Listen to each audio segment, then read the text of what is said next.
MDS ದಮ್ ಆಲು, ನಾಲ್ ತಡ್ಕ ಮತ್ತು mushroom ಮಸಾಲೆ. MDS ನಿಂದ ಊಟ ಪ್ರತಿ ಸಲ ಸ್ವಾದಿಷ್ಟಕರ.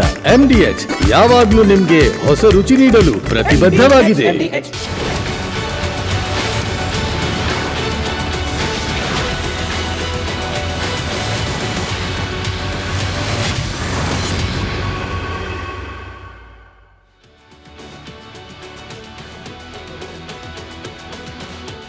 ನಮಸ್ಕಾರ, ಕರ್ನಾಟಕ ಪ್ರೈಮ್ ಟೈಮ್ಗೆ ಸ್ವಾಗತ. ನಾನು ಶ್ರೀಪಾದ್ ಪಾಟೀಲ್. ಇವತ್ತಿನ ಪ್ರೈಮ್ ಟೈಮ್ನಲ್ಲಿ ಬಹಳ ಮುಖ್ಯವಾಗಿ ನೀವೆಲ್ಲರೂ ಕೂಡ ಗಮನಿಸ್ತಾ ಇದ್ದೀರಿ, ಒಂದು ಕಡೆ ಪವರ್ ಶೇರಿಂಗ್ನ ಕಿತ್ತಾಟ ಮುಗಿಯೋ ಲಕ್ಷಣ ಅಂತೂ ಕಾಣಿಸ್ತಾ ಇಲ್ಲ. ಸುಮ್ಮನೆ ರಾಜಕಾರಣಿಗಳು ಹೇಳೋದು ಇದು ಮಾಧ್ಯಮಗಳಲ್ಲಿ ಮಾತ್ರ ಚರ್ಚೆ ಆಗ್ತಾ ಇದೆ, ಮಾಧ್ಯಮಗಳಲ್ಲಿ ಮಾತ್ರ ಚರ್ಚೆ ಆಗ್ತಾ ಇದೆ ಅಂತ. ಇವರು ಮಾಧ್ಯಮಗಳನ್ನು ಕಂಡ್ರೆ ಈ ರೀತಿ ಹೇಳೋದನ್ನ ಬಿಡ್ತಾ ಇಲ್ಲ. ತಮ್ಮಷ್ಟಕ್ಕೆ ತಾವೇ ಒಳಗಡೆ ಕಸರತ್ತನ್ನ ಮಾಡ್ತಾ ಇರೋದು ಬಿಡ್ತಾ ಇಲ್ಲ. ದೆಹಲಿಗೆ ಹೋಗೋದೇನು, ಖರ್ಗೆ ಅವ್ರನ್ನ ಭೇಟಿ ಆಗೋದೇನು, CM ಚೇರ್ಗೆ ಟವಲ್ ಹಾಕೋದೇನು, ಇವೆಲ್ಲವೂ ಕೂಡ ಆಗ್ತಾನೆ ಇದೆ. ಈ ಕಡೆ ಇನ್ನೊಂದು ಬಹಳ ಗಂಭೀರವಾದಂಥ ವಿಚಾರ ವೀಕ್ಷಕರೇ, ಬೆಂಗಳೂರಿನಲ್ಲಿ ಹಾಡ ಹಗಲೇ ಒಂದಲ್ಲ ಎರಡಲ್ಲ 7 ಕೋಟಿ ರೂಪಾಯಿ ದರೋಡೆ ಮಾಡಿದ್ದಾರೆ ದರೋಡೆಕೋರರು. ಬೆಂಗಳೂರಿನಲ್ಲಿ ಹಾಡ ಹಗಲೇ ಹೇಗೆ ಸಾಧ್ಯ ಇದು? ಕಾನೂನು ಸುವ್ಯವಸ್ಥೆಯ ಪ್ರಶ್ನೆ ಮಾಡುವಂತಹ ಪರಿಸ್ಥಿತಿ ಬಂದಿದೆ. ಜನಸಾಮಾನ್ಯರಲ್ಲಿ ಆತಂಕ ಮನೆ ಮಾಡ್ತಾ ಇದೆ. ಏನು ಹಿಂಗಾಗ್ತಾ ಇದೆ ಬೆಂಗಳೂರು ಅನ್ನುವಂಥ ಪ್ರಶ್ನೆ ಎಲ್ಲರನ್ನ ಕಾಡ್ತಾ ಇದೆ. ಈ ಮಧ್ಯೆ DK ಶಿವಕುಮಾರ್ ಅವರು ಮುಖ್ಯಮಂತ್ರಿ ಕನಸನ್ನ ಕಾಣ್ತಾ ಇರುವಾಗ CM ಸಿದ್ದರಾಮಯ್ಯ ಅವರು ಒಂದು ಸ್ಫೋಟಕ ವಿಚಾರವನ್ನ ಹೇಳಿ ಹೊಸ ಬಾಂಬ್ ಸಿಡಿಸಿದ್ದಾರೆ. 16 ಬಜೆಟ್ ಮಂಡನೆ ಮಾಡಿದ್ದೇನೆ ನಾನು, 17ನೇ ಬಜೆಟ್ ಅನ್ನು ನಾನೇ ಮಂಡನೆ ಮಾಡ್ತೇನೆ ಅಂತ ಹೇಳ್ಬಿಟ್ಟಿದ್ದಾರೆ. CM ಕುರ್ಚಿಯ ಕನಸು ಕಾಣ್ತಾ ಇರೋರು ಏನೇನು ಅನ್ಕೊಂಡ್ರೆ ಏನೋ ಸಿದ್ದರಾಮಯ್ಯ ಅವರು ಈ ರೀತಿ ಮಾತನ್ನ ಹೇಳಿದ ನಂತರ. ಈ ಎಲ್ಲ ಇಂಟ್ರೆಸ್ಟಿಂಗ್ ಫ್ಯಾಕ್ಟರ್ಸ್ ಇದೆ ವೀಕ್ಷಕರೇ, ನೋಡ್ತಾ ಹೋಗೋಣ 1 ಗಂಟೆ ಕಾಲ. ಅದಕ್ಕಿಂತ ಮುಂಚೆ ಈ ಕ್ಷಣದ ಹೆಡ್ಲೈನ್ಸ್. ರಾಜ್ಯದಲ್ಲಿ ಜೋರಾಯಿತು ಕುರ್ಚಿ ಕಸಿಯೋ ಆಟ. 17ನೇ ಬಜೆಟ್ ಮಂಡಿಸ್ತೀನಿ ಅಂತ ಸಿದ್ದು ಆರ್ಭಟ. ಹೈಕಮಾಂಡ್ ನಡೆಯಿಂದ DKಶಿಗೆ ಪೀಕಲಾಟ. ರಾಜ್ಯ ಕಾಂಗ್ರೆಸ್ನಲ್ಲಿ ಮುಗಿಯಲು ಬಿಕ್ಕಟ್ಟು. ಕೆಪಿಸಿಸಿ ಅಧ್ಯಕ್ಷರ ಬದಲಾವಣೆಗೆ ಸತೀಶ್ ಪಟ್ಟು. DCM DKಶಿಯಿಂದ ತ್ಯಾಗದ ಮಾತು. ಬೆಂಗಳೂರಲ್ಲಿ ಹಾಡ ಹಗಲೇ ಕಳ್ಳತನ, ದರೋಡೆಕೋರರ ಪಾಲಾಯಿತು 7 ಕೋಟಿ ಹಣ. ATM ವಾಹನದ ಸಿಬ್ಬಂದಿ ಮೇಲೆಯೇ ಅನುಮಾನ. ಸಲಿಂಗಕಾಮಕ್ಕೆ ಸಾಕ್ಷಿ ಆಗ್ತಿದೆಯಂತೆ ಯಕ್ಷಗಾನ. ಅದ್ಭುತ ಕಲೆಗೆ ಪುರುಷೋತ್ತಮ್ ಬಿಳಿಮಲೆ ಅಪಮಾನ. ಆಕ್ರೋಶದ ಬೆನ್ನಲ್ಲೇ ತೇಪೆ ಹಚ್ಚಲು ಯತ್ನ. ಶಬರಿಮಲೆಗೆ ಹರಿದು ಬಂದ ಭಕ್ತ ಸಾಗರ, ಸೂಕ್ತ ವ್ಯವಸ್ಥೆ ಮಾಡದೆ ಒದ್ದಾಡಿದ ಕೇರಳ ಸರ್ಕಾರ.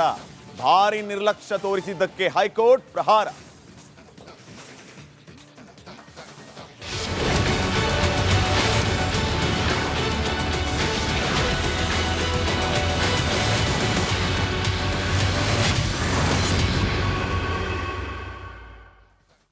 ಕರ್ನಾಟಕ ಪ್ರೈಮ್ ಟೈಮ್ಗೆ ಮತ್ತೊಮ್ಮೆ ಸ್ವಾಗತ ವೀಕ್ಷಕರೇ. ನಾನು ಶ್ರೀಪಾದ್ ಪಾಟೀಲ್. ಆರಂಭದಲ್ಲಿ ಹೇಳ್ತಾ ಇದ್ದೆ, ಕುರ್ಚಿ ಕಿತ್ತಾಟ ಸದ್ಯಕ್ಕೆ ನಿಲ್ಲುವಂತ ಲಕ್ಷಣಗಳಂತೂ ಕಾಣಿಸ್ತಾ ಇಲ್ಲ. ಮುಖ್ಯಮಂತ್ರಿ ಸಿದ್ದರಾಮಯ್ಯ ಅವರು ಒಂದಲ್ಲ ಒಂದು ಹೇಳಿಕೆಗಳನ್ನ ಕೊಡುವ ಮೂಲಕ ತಮ್ಮ CM ಚೇರ್ ಗಟ್ಟಿ ಮಾಡಿಕೊಳ್ತಾ ಇದ್ದಾರೆ. ನಾನೇ ಮುಂದುವರಿತೀನಿ ಅನ್ನುವಂತಹ ಸ್ಪಷ್ಟ ಸಂದೇಶವನ್ನ ರವಾನೆ ಮಾಡ್ತಾ ಇದ್ದಾರೆ. ಈ ಮಧ್ಯೆ ಸಿದ್ದರಾಮಯ್ಯ ಅವರು ಮತ್ತೆ ಹೇಳಿದ್ದೇನೆಂತಂದ್ರೆ, ನಾನೇ ನನ್ನ 17ನೇ ಬಜೆಟ್ ಅನ್ನ ಮಂಡನೆ ಮಾಡ್ತೇನೆ. ವೈಯಕ್ತಿಕವಾಗಿ ಸಿದ್ದರಾಮಯ್ಯ ಇಲ್ಲಿವರೆಗೂ 16 ಬಜೆಟ್ ಮಂಡನೆ ಮಾಡಿದ್ದಾರೆ. 17ನೇ ಬಜೆಟ್ ನಂದೇ, ನನ್ನ ಬಜೆಟ್ ಅನ್ನ ನಾನು ಮಂಡಿಸ್ತೇನೆ ಅಂತ ಹೇಳಿದ್ದಾರೆ. ಮುಂದಿನ ಬಜೆಟ್ ನಾನೇ ಮಂಡಿಸ್ತೇನೆ ಅಂತ ಹೇಳುವ ಮೂಲಕ ನನ್ನ 17ನೇ ಬಜೆಟ್ ಮಂಡನೆ ಮಾಡೋದು ಫೇಕ್ ಅಂತ ಹೇಳಿದ್ದಾರೆ. ಈ ಮೂಲಕ ಪರೋಕ್ಷವಾಗಿ CM ಸಿದ್ದರಾಮಯ್ಯ CM ಚೇರ್ ಖಾಲಿ ಇಲ್ಲ ಅನ್ನುವಂಥ ಸಂದೇಶವನ್ನ ಕೊಟ್ಟಿದ್ದಾರೆ. ನನ್ನ 17ನೇ ಬಜೆಟ್ ಮಂಡನೆ ಮಾಡ್ತೇನೆ ಅಂತ ಬೆಂಗಳೂರಿನಲ್ಲಿ CM ಸಿದ್ದರಾಮಯ್ಯ ಅವರು ಹೇಳಿಕೆ ಕೊಟ್ಟಿದ್ದಾರೆ. 100 ಕುರಿ ಲೆಕ್ಕ ಹಾಕೋದಕ್ಕೆ ಬರಲ್ಲ ಅಂತ ಹೇಳ್ತಾ ಇದ್ರು. ಈ ಮಾತನ್ನ ನಾನು ಸವಾಲಾಗಿ ಸ್ವೀಕರಿಸಿದ್ದೆ. ಇಲ್ಲಿವರೆಗೂ 16 ಬಜೆಟ್ ಮಂಡನೆ ಮಾಡಿದ್ದೇನೆ. 17ನೇ ಬಜೆಟ್, ನನ್ನ 17ನೇ ಬಜೆಟ್ ಅನ್ನು ಕೂಡ ಮಂಡಿಸ್ತೇನೆ ಅಂತ CM ಸಿದ್ದರಾಮಯ್ಯ ಹೇಳುವ ಮೂಲಕ ಒಂದು ಸ್ಪಷ್ಟ ಸಂದೇಶವನ್ನ ರವಾನೆ ಮಾಡಿದ್ದಾರೆ. ಈ ಸಿದ್ದರಾಮಯ್ಯನಿಗೆ 100 ಕುರಿ ಲೆಕ್ಕ ಬರಲ್ಲ. ಕರ್ನಾಟಕದ ಹಣಕಾಸು ಮಂತ್ರಿಯರಿಗೆ ಕೆಲಸ ಮಾಡಿಲ್ಲ.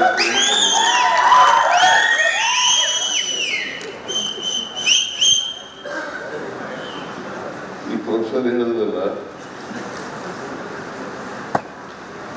ಆ ಕತೆ ನನಗೂ ಆಗಿದೆ.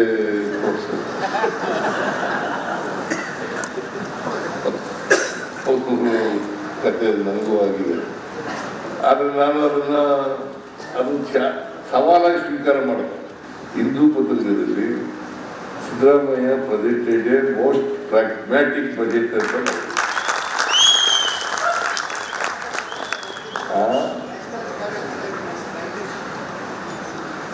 ಇಲ್ಲಪ್ಪ.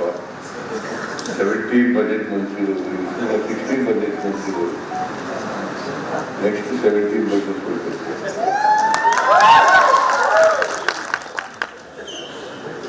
ಈ ಸಿದ್ದರಾಮಯ್ಯ ಒಂದ್ ಕಡೆ ನೋಡಿ, ಸಿಎಂ ಸಿದ್ದರಾಮಯ್ಯ ಅವರು ಬಜೆಟ್ ಮೇಲೆ ಬಜೆಟ್ ಮಂಡನೆ ಮಾಡ್ತಾ ಇದ್ದಾರೆ. ನಾನು ವೈಯಕ್ತಿಕವಾಗಿ 16 ಬಜೆಟ್ ಅನ್ನ ಮಂಡನೆ ಮಾಡಿದ್ದೀನಿ ಇಲ್ಲಿವರೆಗೂ, ಮುಂದೆ 17 ಬಜೆಟ್ ನಂದೇ, ನನ್ನ 17ನೇ ಬಜೆಟ್ ಅನ್ನ ಮಂಡಿಸ್ತೇನೆ ಅಂತ ಸಿಎಂ ಸಿದ್ದರಾಮಯ್ಯ ಅವರು ಹೇಳಿರೋದು ಒಂದು ರೀತಿ ನಾನಾ ರೀತಿಯ ಸಂದೇಶ ಸಾರುವಂತಿದೆ. ಈ ಕಡೆ ಇವರು ಕುರ್ಚಿನ ಗಟ್ಟಿ ಮಾಡ್ಕೊಳ್ತಾ ಇದ್ದಾರೆ, ಈ ಕಡೆ ಕುರ್ಚಿ ಬೇಕು ಅಂತ ಓಡಾಡ್ತಾ ಇರೋರಿಗೆ ಇದು ತಳಮಳಕ್ಕೆ ಕಾರಣ ಆಗ್ತಾ ಇದೆ. ಇವತ್ತು ಅಚಾನಕ್ಕಾಗಿ DK ಶಿವಕುಮಾರ್ ಅವರ ಬಾಯಲ್ಲಿ ವೈರಾಗ್ಯದ ಮಾತುಗಳು. ಸಿಎಂ ಚೇರ್ಗಾಗಿ ದೆಹಲಿಗೆ ಹೋಗೋದು ಬರೋದು ನಾನಾ ರೀತಿಯ ಪ್ರಯತ್ನಗಳು. ಆದರೆ ಸಡನ್ ಆಗಿ DK ಶಿವಕುಮಾರ್ ಅವರು ವೈರಾಗ್ಯದ ಮಾತುಗಳು, ತ್ಯಾಗದ ಮಾತುಗಳನ್ನು ಯಾಕೆ ಆಡಿದರು?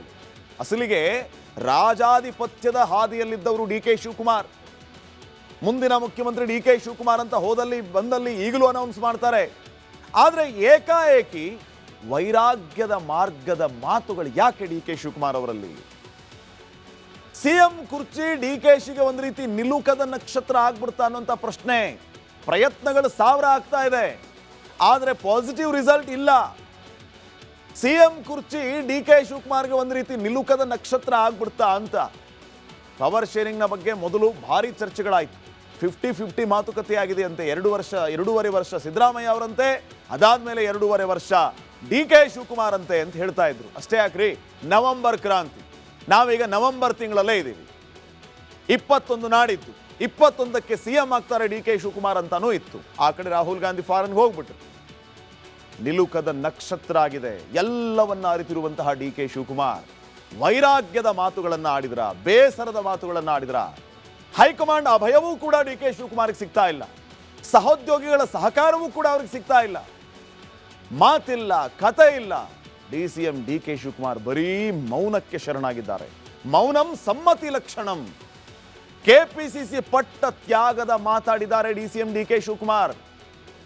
ಬರೋ ಮಾರ್ಚ್ಗೆ ನಾನು 6 ವರ್ಷ ಆಗುತ್ತೆ ಅಧ್ಯಕ್ಷನಾಗಿ, ಮುಂದೆ ನಾನು ಇರ್ತೀನೋ ಇಲ್ವೋ ಅಂತ ಗೊತ್ತಿಲ್ಲ ಅಂತ ಹೇಳ್ತಿದ್ದಾರೆ.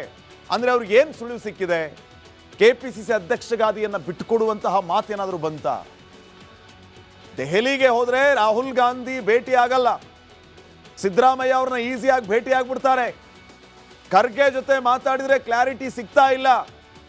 ಸಿದ್ದರಾಮಯ್ಯ 17ನೇ ಬಜೆಟ್ ಮಂಡನೆ ಮಾಡ್ತೀನಿ ಅಂತ ಈ ಮಧ್ಯೆ ಹೇಳ್ಬಿಟ್ಟಿದ್ದಾರೆ. ಇದೇ ಕಾರಣಕ್ಕೆ ಎಲ್ಲ ಕಡೆಯಿಂದನೂ ಬಾಣ. ಪ್ರಯತ್ನವನ್ನ ಮಾಡ್ತೀನಿ ಅಂತ ಹೇಳ್ತಾರೆ, ಪ್ರಯತ್ನ ವಿಫಲ ಆದರೂ ಪ್ರಾರ್ಥನೆ ವಿಫಲವಾಗಲ್ಲ ಅಂತ ಹೇಳ್ತಾರೆ. ಕರ್ಣನ ಛಲ ಇರಬೇಕು, ದುರ್ಯೋಧನನ ಹಠ ಇರಬೇಕು ಅಂತ ಎಲ್ಲ ಮಾತಾಡುವಂಥ DK ಶಿವಕುಮಾರ್ ಇವತ್ತು ಇದ್ದಕ್ಕಿದ್ದ ಹಾಗೆ ಮುಂದೆ ನಾನು ಚೇರಲ್ಲಿ ಇರ್ತೀನೋ ಇಲ್ವೋ ಗೊತ್ತಿಲ್ಲ, ನಾನು ಅಧ್ಯಕ್ಷನಾಗಿ ಮುಂದುವರಿತೀನೋ ಇಲ್ವೋ ಗೊತ್ತಿಲ್ಲ, ಆದರೆ ಕಾಂಗ್ರೆಸ್ ಅಧಿಕಾರಕ್ಕೆ ಬರಬೇಕು, ನಾನು ಮುಂಚೂಣಿಯಲ್ಲಿ ಇರ್ತೇನೆ ಅಂತ ಹೇಳ್ತಾರೆ. ಯಾವ ರೀತಿಯ ಸಂದೇಶವನ್ನು ಕೊಡ್ತಾ ಇದ್ದಾರೋ, ಯಾಕೆ ತ್ಯಾಗ ಗೊತ್ತಿಲ್ಲ. ಸೊ ಎಲ್ಲ ಕಾರಣಗಳಿಂದ DK ಶಿವಕುಮಾರ್ ಬೇಸರಗೊಂಡ್ರು ಅನ್ಸುತ್ತೆ. ಪಕ್ಷ ಸಂಘಟನೆಯನ್ನ ಮಾಡಿದ್ದಾರೆ, ಅಧಿಕಾರಕ್ಕೆ ಬಂದಿದೆ ಕಾಂಗ್ರೆಸ್, ಅವರಿಗೆ ಪ್ರಯತ್ನ ಮತ್ತು ಅವರ ಶ್ರಮಕ್ಕೆ ಫಲ ಸಿಗುತ್ತಾ, ಕೂಲಿ ಕೇಳ್ತೀನಿ ಅಂತ ಹೇಳ್ತಿರ್ತಾರೆ DKಶಿ. ಆ ಕೂಲಿ ಕೊಡೋರು ಯಾರು ಮತ್ತು ಯಾವಾಗ, ಎಲ್ಲವೂ ಕಾಲ ಉತ್ತರ ಕೊಡುತ್ತೆ. ಇನ್ನು ನೆಕ್ಸ್ಟ್ KPCC ಅಧ್ಯಕ್ಷರಾಗಿ ಮಾರ್ಚ್ಗೆ 6 ವರ್ಷ ಆಗುತ್ತೆ. ನಾನು ಇರ್ತೇನೋ ಇಲ್ವೋ ಗೊತ್ತಿಲ್ಲ ಅಂತ ಹೇಳುವ ಮೂಲಕ ಕುರ್ಚಿ ತ್ಯಾಗದ ಬಗ್ಗೆ DCM DK ಶಿವಕುಮಾರ್ ಸುಳಿವು ಕೊಟ್ಟಿದ್ದಾರೆ. ಆದರೆ KPCC ಅಧ್ಯಕ್ಷ ಸ್ಥಾನ ಬಿಟ್ಟರೂ ಕೂಡ ಮುಂಚೂಣಿಯಲ್ಲಿ ಇರ್ತೇನೆ ಅಂತ ಹೇಳಿದ್ದಾರೆ. ಅಲ್ಲದೆ ಕಾಂಗ್ರೆಸ್ ಭವನಕ್ಕೆ ಕೆಲವು ಶಾಸಕರು ಸಚಿವರು ಸಹಕಾರ ನೀಡ್ತಾ ಇಲ್ಲ, ನನ್ನಿಂದ ಏನು ಮಾಡೋದಕ್ಕಾಗ್ತಾ ಇಲ್ಲ, ಇದಕ್ಕೆಲ್ಲ ದೆಹಲಿಯವರೇ ಉತ್ತರ ನೀಡ್ತಾರೆ ಅಂತ ಅಸಹಾಯಕತೆಯಲ್ಲಿ ಸ್ವತಃ DK ಶಿವಕುಮಾರ್ ಮಾತಾಡಿದ್ದಾರೆ. KPCC ಕುರ್ಚಿ ತ್ಯಾಗದ ಸುಳಿವನ್ನ ನೀಡಿದ್ದಾರೆ DKಶಿ. ನಾವ್ಯಾರು ಎಷ್ಟು ದಿನ ಇರ್ತೀವಿ ಅನ್ನೋದು ಮುಖ್ಯ ಅಲ್ಲ. ನಾನು ಪರ್ಮನೆಂಟಾಗಿ ಇಲ್ಲಿ ಇರುವುದಿಲ್ಲ ಅನ್ನೋದು ನನಗೂ ಅರಿವಿದೆ. ಸೊ ಇದ್ದಂಥ ಸಂದರ್ಭದಲ್ಲಿ ಏನು ಲೈಫ್ ಲೈನ್ನ ಸೆಟ್ ಮಾಡಿ ಹೋಗ್ತೀವಿ ಅದು ಭಾಳ ಮುಖ್ಯ.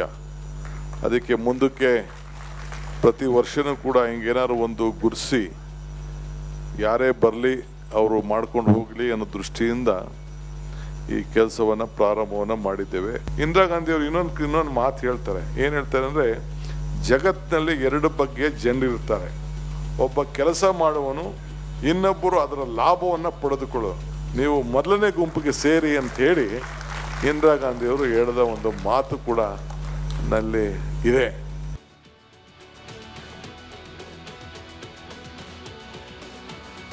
ಅಧ್ಯಕ್ಷನಾಗಿ ಮುಂದುವರಿತೀನೋ ಇಲ್ವೋ ಅನ್ನುವಂತಹ ಅನುಮಾನ ಸ್ವತಃ ಈಗ ಹಾಲಿ ಅಧ್ಯಕ್ಷರಾಗಿರುವಂತಹ DK ಶಿವಕುಮಾರ್ ಅವ್ರನ್ನ ಕಾಡ್ತಾ ಇದೆ. ಒಬ್ಬ ಪವರ್ಫುಲ್ ಪರ್ಸನ್ ಈ ರೀತಿ ಹೇಳ್ತಿದ್ದಾರೆ ಅಂತಂದ್ರೆ, ಹಾಗಿದ್ರೆ ಯಾರು ರೇಸಲ್ಲಿದ್ದಾರೆ? DK ಶಿವಕುಮಾರ್ ಅವ್ರನ್ನ ಬಿಟ್ಟರೆ ನೆಕ್ಸ್ಟ್ ಯಾರು? ಈ ಪ್ರಶ್ನೆ ಇದೆ ಅಲ್ವಾ. ಸದ್ಯ KPCC ಅಧ್ಯಕ್ಷ ರೇಸ್ನಲ್ಲಿ ಹಲವರ ಹೆಸರು. ಮೊದಲೇದಾಗಿ DK ಶಿವಕುಮಾರ್ ಅವರೇ ಅಧ್ಯಕ್ಷರಾಗಿ ಮುಂದುವರಿಬೇಕು ಅನ್ನುವಂತಹ ಅಚಲ ನಿರ್ಧಾರದಲ್ಲಿದ್ದಾರೆ. ಆದರೆ ಸಹಕಾರ ಸಿಗಬೇಕಲ್ಲ. ಹಾಲಿ ಅಧ್ಯಕ್ಷರವರು DCM ಇದ್ದಾರೆ. ಇವರನ್ನ ಬಿಟ್ಟರೆ ನೆಕ್ಸ್ಟ್ DK ಸುರೇಶ್, ಮಾಜಿ ಸಂಸದರು. DK ಶಿವಕುಮಾರ್ ಒಂದು ಪಕ್ಷ ಅಧ್ಯಕ್ಷ ಗಾದಿಯನ್ನ ಬಿಟ್ಟು ಕೊಡಲೇಬೇಕು ಅನ್ನುವಂಥ ಪರಿಸ್ಥಿತಿ ಬಂದರೆ ತಮ್ಮನನ್ನ ಆ ಕುರ್ಚಿಯಲ್ಲಿ ಕೂರಿಸಬೇಕು ಅನ್ನುವಂತಹ ಇರಾದೆ ಇದ್ದಂಗಿದೆ. DK ಶಿವಕುಮಾರ್ ಇಲ್ಲ ಅಂತಂದ್ರೆ DK ಸುರೇಶ್ ಅವರು ಕೂಡ ರೇಸಲ್ಲಿದ್ದಾರೆ. ಎಷ್ಟರ ಮಟ್ಟಿಗೆ ಯಶಸ್ವಿ ಆಗ್ಬೋದು ಕಾದ್ ನೋಡೋಣ. ಇನ್ನು ಇವರನ್ನ ಹೊರತುಪಡಿಸಿದ್ರೆ ಸತೀಶ್ ಜಾರಕಿಹೊಳಿ ಒಂದಿಲ್ಲ ಒಂದು ರೀತಿಯ ಪ್ರಯತ್ನಗಳಂತೂ ಆಗ್ತಾನೆ ಇದೆ. ಮುಖ್ಯಮಂತ್ರಿ ಪಟ್ಟ ಸಿಗದೇ ಇರಲಿ ಅಥವಾ ಸಿಗುತ್ತೋ ಬಿಡುತ್ತೋ, KPCC ಅಧ್ಯಕ್ಷ ಪಟ್ಟ ಮಾತ್ರ ಸಿಗಲೇಬೇಕು ಅನ್ನೋಂಥ ಲೆಕ್ಕಾಚಾರ ಸಾಹುಕಾರದು. ಲೋಕೋಪಯೋಗಿ ಸಚಿವರು KPCC ಅಧ್ಯಕ್ಷ ಗಾದಿಗೆ ಭಾರಿ ಪ್ರಯತ್ನಗಳಾಗ್ತಾ ಇದೆ. DK ಶಿವಕುಮಾರ್ ಅವರನ್ನ ಕೆಳಗಿಳಿಸಿದ್ರೆ ನಾನು ಹೋಗಲು ಕೂರಬೇಕು ಅನ್ನುವಂಥ ಇರಾದೆ ಸತೀಶ್ ಜಾರಕಿಹೊಳಿ ಅವರದ್ದು. ಹೈಕಮಾಂಡ್ನ ಭಯ ಇವರಿಗೆ ಎಷ್ಟಿದೆ ಅನ್ನುವಂಥದ್ದು ಪ್ರಶ್ನೆ ಆಗುತ್ತೆ. ಇನ್ನು ಸತೀಶ್ ಜಾರಕಿಹೊಳಿ ಅವ್ರನ್ನ ಬಿಟ್ಟರೆ ಮಲ್ಲಿಕಾರ್ಜುನ್ ಖರ್ಗೆ ಅವರ ಸುಪುತ್ರ ಪ್ರಿಯಾಂಕ್ ಖರ್ಗೆ ಅವರು, ITBT ಸಚಿವ ಪ್ರಿಯಾಂಕ್ ಖರ್ಗೆ ಅವರು ಒಂದಲ್ಲ ಒಂದು ರೀತಿ KPCC ಅಧ್ಯಕ್ಷ ಗಾದಿಯ ಮೇಲೆ ಕಣ್ಣಿಟ್ಟಿದ್ದಾರೆ. ಈ ಮೂಲಕ CM ಚೇರ್ಗೆ ಇನ್ನೊಂದೇ ಹೆಜ್ಜೆ ಗ್ಯಾಪ್ ಉಳಿಯುತ್ತೆ. KPCC ಅಧ್ಯಕ್ಷ ಆಗೋದು, ಅದಾದ ನಂತರ CM ಆಗ್ಬಿಡೋದು ಅನ್ನುವಂಥ ಲೆಕ್ಕಾಚಾರ ಇದೆ. ಆದರೆ ಅಷ್ಟು ಈಸಿಯಾಗಿ ಖರ್ಗೆ ಅವ್ರನ್ನ CM ಆಗೋದಕ್ಕೆ ಕಾಂಗ್ರೆಸ್ನವರು ಬಿಟ್ಟು ಬಿಡ್ತಾರಾ?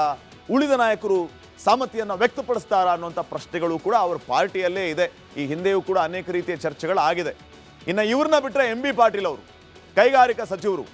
MB ಪಾಟೀಲ್ ಈ ಹಿಂದೆಯೂ ಕೂಡ ಈ ಬಗ್ಗೆ ಇಂಡೈರೆಕ್ಟ್ ಆಗಿ ಮಾತಾಡಿದ್ದಿದೆ. ಯಾಕೆ ನಾವು ಸಮರ್ಥರಲ್ವಾ? ನಾವು ಕೂಡ ಸಮರ್ಥರೇ. ಹೈಕಮಾಂಡ್ ಏನಾದರೂ ನಮ್ಗೆ ಜವಾಬ್ದಾರಿ ಕೊಟ್ಟರೆ ಮಾಡ್ತೀವಿ, ತಪ್ಪೇನಿದೆ ಅಂತ ಹೇಳಿದ್ದಾರೆ.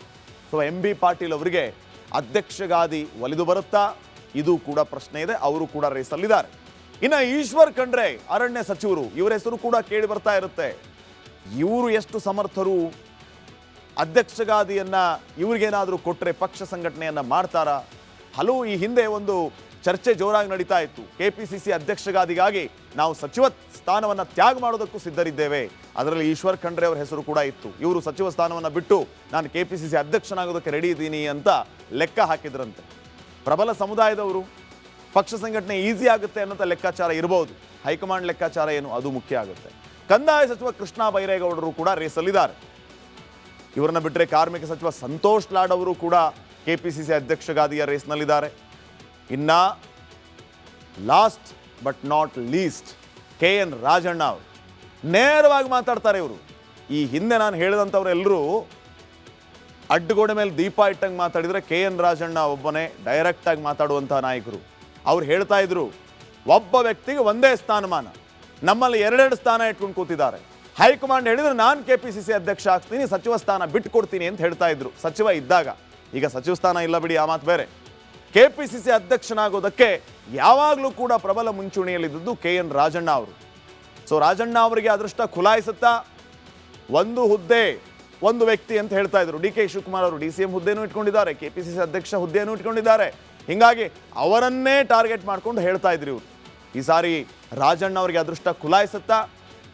ಈ ಮಧ್ಯೆ ಜಮೀರ್ ಅಹಮದ್ ಬೇರೆ ಇದ್ದಾರೆ. ವಸ್ತಿ ಸಚಿವರು ಜಮೀರ್ ಅಹಮದ್ ಖಾನ್ ನಾನು ಕೂಡ KPCC ಅಧ್ಯಕ್ಷನಾಗ್ತೀನಿ ಅಂತಂತಾರೆ. ಇವರಿಗೆ ಅದೃಷ್ಟ ಎಷ್ಟರ ಮಟ್ಟಿಗೆ ಖುಲಾಯಿಸುತ್ತೆ ಕಾದ್ ನೋಡೋಣ. ಸೊ ಇವರೆಲ್ಲರೂ ರೇಸಲ್ಲಿದ್ದಾರೆ. ಅಂತಿಮವಾಗಿ ಯಾರು ಮುಂದುವರಿತಾರೆ, ಹೈಕಮಾಂಡ್ ಯಾರಿಗೆ ಅಸ್ತು ಅನ್ನತ್ತೆ ನೋಡೋಣ. ಇನ್ನು ನೆಕ್ಸ್ಟ್, ಸಂಪುಟ ವಿಸ್ತರಣೆ ಆಗುತ್ತೋ ಇಲ್ವೋ, ಪುನರ್ರಚನೆ ಆಗುತ್ತೋ ಇಲ್ವೋ ಅನ್ನೋಂಥ ನಾನಾ ಪ್ರಶ್ನೆಗಳು, ಗೊಂದಲ. ಒಂದು ಕಡೆ CM ಸಿದ್ದರಾಮಯ್ಯ ಅವರು ಸಂಪುಟ ಪುನರ್ರಚನೆ ಮಾಡಬೇಕು, ಹೊಸ ಕ್ಯಾಬಿನೆಟ್ ಅನ್ನ ಬೆಳಗಾವಿ ಕರ್ಕೊಂಡು ಹೋಗಬೇಕು ಅನ್ನೋಂಥ ಲೆಕ್ಕಾಚಾರ. DCM DK ಶಿವಕುಮಾರ್ ಅವರು ಪ್ರಯತ್ನ ಮಾಡಿ ಅದಕ್ಕೆ ಬ್ರೇಕ್ ಹಾಕುವಂಥ ಕೆಲಸ ಮಾಡ್ತಿದ್ದಾರೆ ಅಂತಲೂ ಹೇಳಲಾಗ್ತಾ ಇದೆ.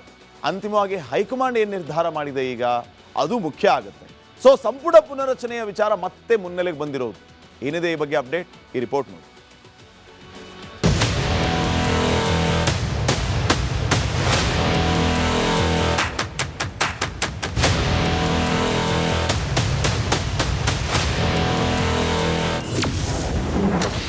ದೆಹಲಿಯಲ್ಲಿ ಸಂಪುಟ ಪುನಾರಚನೆ ಬಿಕ್ಕಟ್ಟು. CM ಸಿದ್ದರಾಮಯ್ಯ, DCM DKಶಿ ಫೈಟ್. ರಾಜ್ಯದಲ್ಲಿ ಸಚಿವ ಸಂಪುಟ ಪುನಾರಚನೆಗೆ ಕಾಂಗ್ರೆಸ್ ಹೈಕಮಾಂಡ್ ಹಸಿರು ನಿಶಾನೆ ತೋರಿಸಿದೆ. ಆದರೆ ಎತ್ತು ಏರಿಗಿಳಿದ್ರೆ ಕೋಣ ನೀರಿಗಿಳಿಯಿತು ಎಂಬ ಗಾದೆಯಂತೆ ಆಗಿದೆ ರಾಜ್ಯ ಕಾಂಗ್ರೆಸ್ನ ಪಾಡು. CM ಸಿದ್ದರಾಮಯ್ಯ ಸಂಪುಟ ಪುನಾರಚನೆ ಆಗಬೇಕು ಅಂದ್ರೆ ಅತ್ತ DCM DKಶಿಯಿಂದ ವಿರೋಧ ಮಾತ್ರ ವ್ಯಕ್ತವಾಗ್ತಾ ಇದೆ ನೋಡಿ. ಆದರೆ ಶತಾಯಗತಾಯವಾಗಿ CM ಮಾತ್ರ ಸಚಿವ ಸಂಪುಟ ಪುನಾರಚನೆಗೆ ಹಠ ತೊಟ್ಟಂತಿದೆ.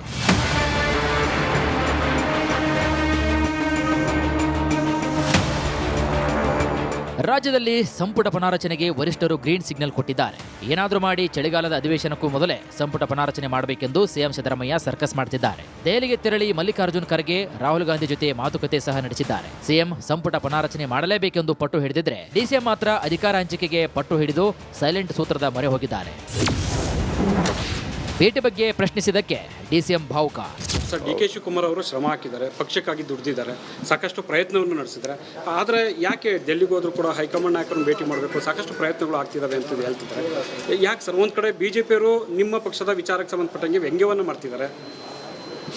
ಆಯಿತು, ಪಾಪ ಖುಷಿ ಪಡೋರು, ಹಡೋರು, ದುಃಖ ಪಡೋರು ಅವ್ರವ್ರ ಇಚ್ಛೆಯಿಂದ ಮಾಡಲಿ. ನಿಮಗೂ ಒಳ್ಳೆಯ ಆಹಾರ ಸಿಗ್ತಾ ಇದೆಯಲ್ಲ, ನೀವೆಲ್ಲ ಚೆನ್ನಾಗೆ ಖುಷಿ ಪಡ್ತಾ ಇದ್ದೀರಲ್ಲ, ಖುಷಿ ಪಡಿ. ಜನ ಎಲ್ಲ ನೀವೆಲ್ಲ ಸಂತೋಷವಾಗಿದ್ದರೆ ನಾವು ಸಂತೋಷವಾಗಿದ್ದಂಗೆ. ಸಿದ್ದರಾಮಯ್ಯ ಬದಲಾವಣೆ ಪ್ರಶ್ನೆಯೇ ಇಲ್ಲ. ನನ್ನ ಪ್ರಕಾರ ಲೀಡರ್ಶಿಪ್ ಚೇಂಜ್ ಆಗ್ತದೆ ಇಲ್ಲ ಅನ್ನೋದು ನನಗೆ ಗೊತ್ತಿಲ್ಲ. ಅದು ಪಕ್ಷದಕ್ಕೆ ಬಿಟ್ಟದ್ದು ವಿಚಾರ. ಅದಕ್ಕೆ ನಾನು ಹೇಳಿದ್ದು, ಪಕ್ಷ ತೀರ್ಮಾನ ಮಾಡ್ಬೇಕಾದ್ರೆ ಶಾಸಕಾಂಗ ಪಕ್ಷದ ಸಭೆ ಕರಿಬೇಕು. ಅವ್ರು ಕರೆದಿಲ್ಲ ಅಂದರೆ ನಾವೇನು ಹೇಳಬೇಕು? ಅವ್ರು ಸಗೆ ಕರೆದಿಲ್ಲ ಅನ್ನೋಂಥದ್ದು ಹೇಳೋದಾದರೆ ಅದರ ಅರ್ಥ ಲೀಡರ್ಶಿಪ್ ಚೇಂಜ್ ಆಗೋದಿಲ್ಲ ಅಂತಲೇ. ಸಪೋಸ್ ಈ ಸಭೆ ಕರೆಯುವ ಮುನ್ಸೂಚನೆ ಯಾವುದೂ ಇಲ್ಲ ಅಂದರೆ ಏನಂತ ತಿಳ್ಕೊಬೇಕು ನಾವು? ಲೀಡರ್ಶಿಪ್ ಚೇಂಜ್ ಆಗೋದಿಲ್ಲ. ಒಂದು ಸಾರಿ ನಾವು ಲೀಡರ್ನ ಆಯ್ಕೆ ಮಾಡಿದರೆ ಅದು 5 ವರ್ಷಕ್ಕೆ ಆಯ್ಕೆ ಮಾಡಿರ್ತೇವೆ. ಹೀಗಾಗಿ ಪದೇ ಪದೇ ಸಿದ್ದರಾಮಯ್ಯನವ್ರು ಬದಲಿ ಆಗ್ತಾರೆ ಅಂತ ಹೇಳೋದ್ರಲ್ಲಿ ಅರ್ಥ ಇಲ್ಲ. ಇದು ಎಂಡ್ ಮಾಡಬೇಕು ಇದನ್ನು. ಅಧಿಕಾರ ಹಸ್ತಾಂತರ ಪಟ್ಟು ಬಿಡದ DCM DK ಶಿವಕುಮಾರ್ ಸೋನಿಯಾ ಗಾಂಧಿ ಭೇಟಿಯ ಸಮಯ ಕೇಳಿದ್ದಾರೆ ಎನ್ನಲಾಗ್ತಿದೆ. ಮಲ್ಲಿಕಾರ್ಜುನ್ ಖರ್ಗೆ ಮೂಲಕ DKಶಿ ಒತ್ತಡ ಹಾಕ್ತಿದ್ದಾರೆ. ಅತ್ತ ರಾಹುಲ್ ಗಾಂಧಿ ಭೇಟಿಗೂ ನಿರಂತರ ಪ್ರಯತ್ನ ಮಾಡುತ್ತಿದ್ದಾರೆ. ಸಂಪುಟ ಪುನಾರಚನೆಯಾದಲ್ಲಿ CM ಗಾದಿ ಕೈತಪ್ಪುವ ಆತಂಕ ಕೂಡ ಶುರುವಾಗಿದೆ. ಪುನಾರಚನೆ ಬೇಡ, ನಾಯಕತ್ವ ಗೊಂದಲ ಇತ್ಯರ್ಥಕ್ಕೆ ಪಟ್ಟು ಹಿಡಿದು ತರಾತುರಿಯಲ್ಲಿ ದೆಹಲಿಗೆ ತೆರಳಲು ಮುಂದಾಗಿದ್ದಾರೆ ಅಂತ ಹೇಳಲಾಗ್ತಾ ಇದೆ.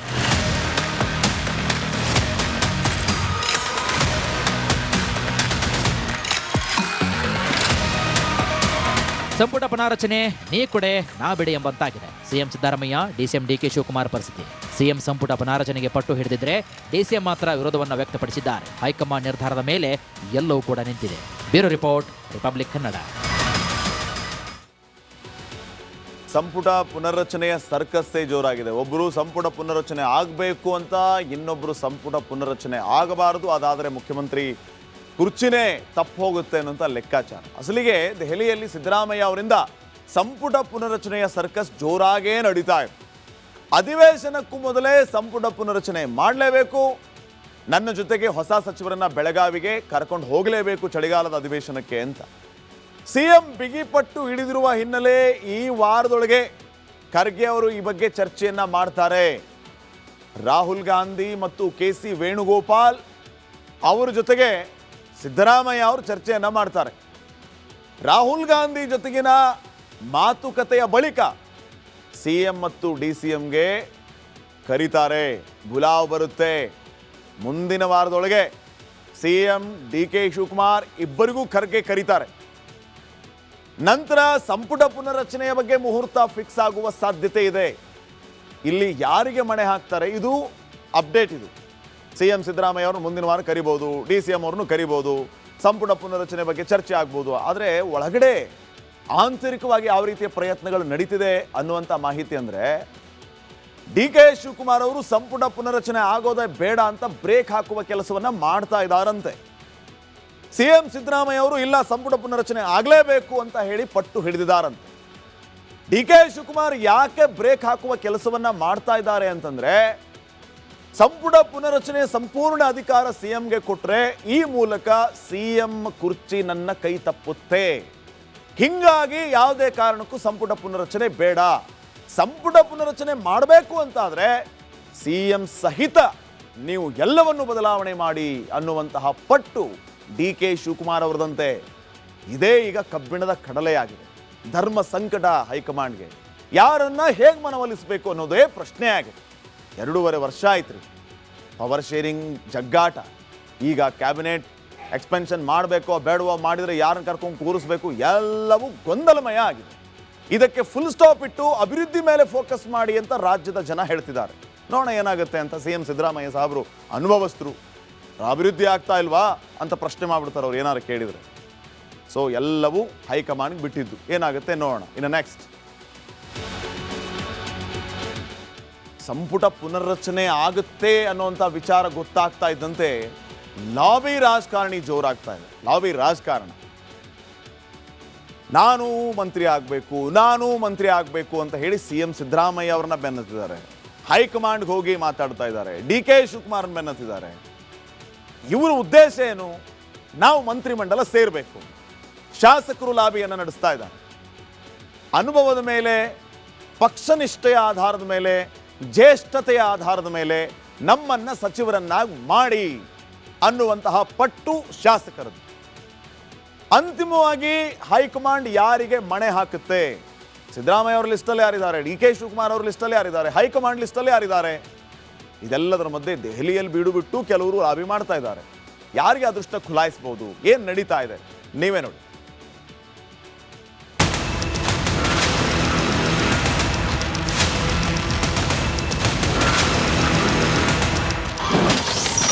ಸಂಪುಟ ಪುನಾರಚನೆಗೂ ಮುನ್ನ ಲಾಬಿ ಶುರು.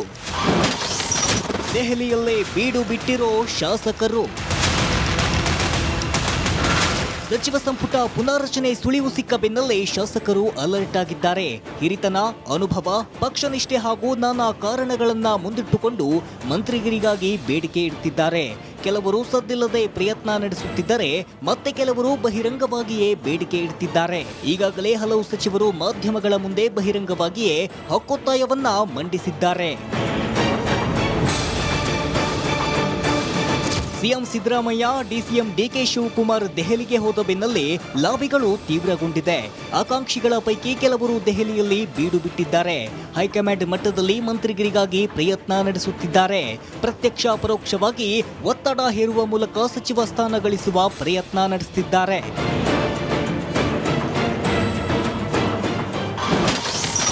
ನಾನು ಮಂತ್ರಿ ಆಗಬೇಕು, ನಾನು 5 ಬಾರಿ ಶಾಸಕ, ನಾನು ಮಂತ್ರಿ ಆಗಬೇಕು ಎಂದು ಮಾಗಡಿ ಬಾಲಕೃಷ್ಣ ಹೇಳಿದ್ರೆ, ಕೋಲಾರ ಜಿಲ್ಲೆಯಲ್ಲೇ ನಾನು ಹಿರಿಯ ಶಾಸಕ, ನನ್ನನ್ನು ಮಂತ್ರಿ ಮಾಡಿ ಎಂದು ಬಂಗಾರಪೇಟೆಯ ಎಸ್ಎನ್ ನಾರಾಯಣಸ್ವಾಮಿ ಆಗ್ರಹಿಸಿದ್ದಾರೆ. ನಾನು 40 ವರ್ಷಗಳಿಂದ ಪಕ್ಷಕ್ಕೆ ದುಡಿದಿದ್ದೇನೆ, ಮಂತ್ರಿ ಮಾಡಲೇಬೇಕು ಎಂದು ತಿಪಟೂರಿನ ಷಡಕ್ಷರಿ ಆಗ್ರಹಿಸಿದ್ದಾರೆ. ನಾನು ಸಚಿವ ಸ್ಥಾನದ ಆಕಾಂಕ್ಷಿ ಎಂದು ಮುದ್ದೇಬಿಹಾಳದ ಅಪ್ಪಾಜಿ ನಾಡಗೌಡ ಹೇಳಿದ್ದಾರೆ. ಈ ಬಾರಿ ನನ್ನನ್ನು ಮಂತ್ರಿ ಮಾಡೋ ನಿರೀಕ್ಷೆ ಇದೆ ಎಂದು ಪರಿಷತ್ ಸದಸ್ಯ ಸಲೀಂ ಅಹ್ಮದ್ ಆಸೆ ವ್ಯಕ್ತಪಡಿಸಿದ್ದಾರೆ. ಕೆಲವು ಶಾಸಕರು ತಮ್ಮ ಸಾಧನೆಗಳ ಪ್ರೊಫೈಲ್ ಸಿದ್ಧಗೊಳಿಸಿದ್ದಾರೆ. ಪಕ್ಷದಲ್ಲಿ ಎಷ್ಟು ವರ್ಷಗಳಿಂದ ಕೆಲಸ ಮಾಡ್ತಿದ್ದೇನೆ, ಯಾವುದೆಲ್ಲ ಜವಾಬ್ದಾರಿ ನಿರ್ವಹಣೆ ಮಾಡ್ತಿದ್ದೇನೆ, ಕ್ಷೇತ್ರದಲ್ಲಿ ಯಾವ ರೀತಿಯಲ್ಲಿ ಅಭಿವೃದ್ಧಿ ಕೆಲಸ ಕಾರ್ಯ ನಡೆಸಿದ್ದೇನೆ ಎಂಬ ಮಾಹಿತಿಗಳ ಪ್ರೊಫೈಲ್ ತಯಾರಾಗಿದೆ. ಆ ಮೂಲಕ ಹೈಕಮಾಂಡ್ ಇಂಪ್ರೆಸ್ ಮಾಡೋ ಕೆಲಸ ಆರಂಭಿಸಿದ್ದಾರೆ. Bureau report, republic Kannada.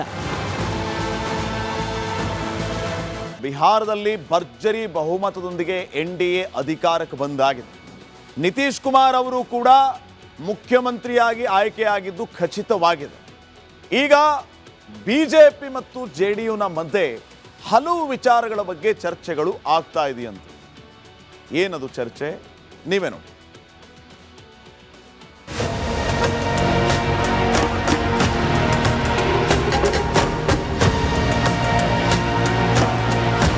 ಅಭೂತಪೂರ್ವ ಅಭೂತಪೂರ್ವ ಗೆಲುವಿನ ಮೂಲಕ ಬುದ್ಧನ ನಾಡನ್ನು ಕಮಲ ನೇತೃತ್ವದ ಎನ್ಡಿಎ ತನ್ನ ಪದರದೊಳಗೆ ಹಾಕಿಕೊಂಡಿದೆ. ಈ ಬಾರಿ ನಿತೀಶ್ ಮೋದಿ ಜೋಡಿ ಮೋಡಿ ಮಾಡಿದೆ. ಇದರ ಮಧ್ಯೆ ನಾಳೆಯೇ ನಿತೀಶ್ ಕುಮಾರ್ ಸಿಎಂ ಆಗಿ ಪ್ರಮಾಣ ವಚನವನ್ನ ಸ್ವೀಕರಿಸೋಕೆ ಸಿದ್ಧತೆಯನ್ನು ಆರಂಭಿಸಿದ್ದಾರೆ.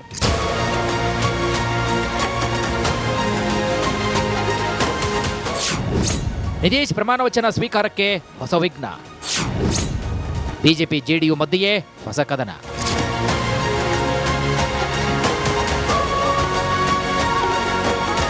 ಬಿಹಾರದಲ್ಲಿ ಹೊಸ ಸರ್ಕಾರ ರಚಿಸುವ ಪ್ರಕ್ರಿಯೆ ಅಂತಿಮ ಹಂತವನ್ನು ತಲುಪಿದೆ. ಜೆಡಿಯು ಮತ್ತು ಬಿಜೆಪಿ ರಾಜಧಾನಿ ಪಾಟ್ನಾದಲ್ಲಿ ತಮ್ಮ ಶಾಸಕರೊಂದಿಗೆ ಸಭೆಯನ್ನು ನಡೆಸ್ತಾ ಇವೆ. ಸಿಎಂ ಅಭ್ಯರ್ಥಿ ನಿತೀಶ್ ಕುಮಾರ್ ಹೆಸರು ಅಂತಿಮವಾಗಿದೆ. ಸಚಿವರ ಹೆಸರುಗಳ ಕುರಿತು ಚರ್ಚೆ ಕೂಡ ನಡೀತಾ ಇದೆ. ಇನ್ನು ಇದೆಲ್ಲದರ ಮಧ್ಯೆ ಜೆಡಿಯು ಮತ್ತು ಬಿಜೆಪಿ ಮಧ್ಯೆ ಜಗಳ ಶುರುವಾದಂತೆ ಕಾಣ್ತಾ ಇದೆ.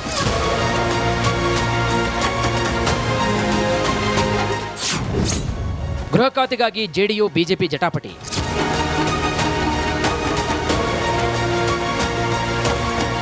ಎರಡು 2005ರಿಂದಲೂ ಬಿಹಾರದಲ್ಲಿ ನಿತೀಶ್ ಕುಮಾರ್ ಸಿಎಂ ಆಗಿ ಆಡಳಿತ ನಡೆಸಿದ ಎಲ್ಲ ಸಂದರ್ಭಗಳಲ್ಲೂ ಕೂಡ ಗೃಹ ಖಾತೆ ಜೆಡಿಯು ಬಳಿಯೇ ಇರ್ತಾ ಇತ್ತು. ಈ ಬಾರಿ ಬಿಜೆಪಿ ಗೃಹ ಖಾತೆಯನ್ನ ತಾನೇ ಇಟ್ಟುಕೊಳ್ಳಬೇಕೆಂದು ಒತ್ತಾಯ ಮಾಡಿತ್ತು. ಆದರೆ ನಿತೀಶ್ ಕುಮಾರ್ ಅದನ್ನ ಬಿಡಲು ಸಿದ್ಧರಿಲ್ಲ. 2 ದಿನಗಳ ಚರ್ಚೆಯ ನಂತರ ಈಗ ಒಪ್ಪಂದವಾಗಿದೆ. ಗೃಹ ಖಾತೆ ಜೆಡಿಯು ಬಳಿಯೇ ಉಳಿಯುತ್ತದೆ. ಬದಲಿಗೆ ವಿಧಾನಸಭೆ ಸ್ಪೀಕರ್ ಹುದ್ದೆ ಬಿಜೆಪಿಗೆ ಸಿಗಲಿದೆ.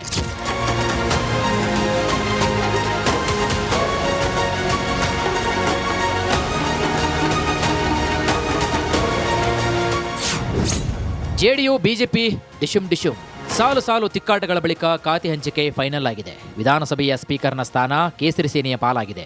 ಈ ಬಾರಿ ಪ್ರೇಮ್ ಕುಮಾರ್ ಸ್ಪೀಕರ್ ಆಗಲಿದ್ದಾರೆ. ಬಿಜೆಪಿಯಿಂದ 2 ಉಪಮುಖ್ಯಮಂತ್ರಿಗಳ ಆಯ್ಕೆ ಆಗಲಿದೆ. ಡಿಸಿಎಂ ಸ್ಥಾನಕ್ಕೆ ಬರೋಬ್ಬರಿ 4 ಹೆಸರು ಕೇಳಿ ಬರ್ತಾ ಇವೆ.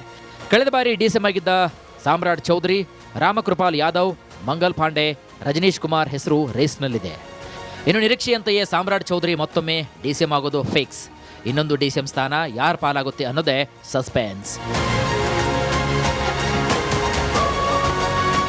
ಪಾಟ್ನಾದ ಮುಖ್ಯಮಂತ್ರಿ ನಿವಾಸದಲ್ಲಿ ಜೆಡಿಯು ಸಭೆ ನಡೆದಿದ್ದು ನಿತೀಶ್ ಕುಮಾರನ್ನ ಶಾಸಕಾಂಗ ಪಕ್ಷದ ನಾಯಕರಾಗಿ ಆಯ್ಕೆ ಮಾಡಲಾಗಿದೆ. ನಾಳೆ ಪಾಟ್ನಾದ ಐತಿಹಾಸಿಕ ಗಾಂಧಿ ಮೈದಾನದಲ್ಲಿ ಪ್ರಮಾಣ ವಚನ ಸಮಾರಂಭ ನಡೆಯಲಿದೆ.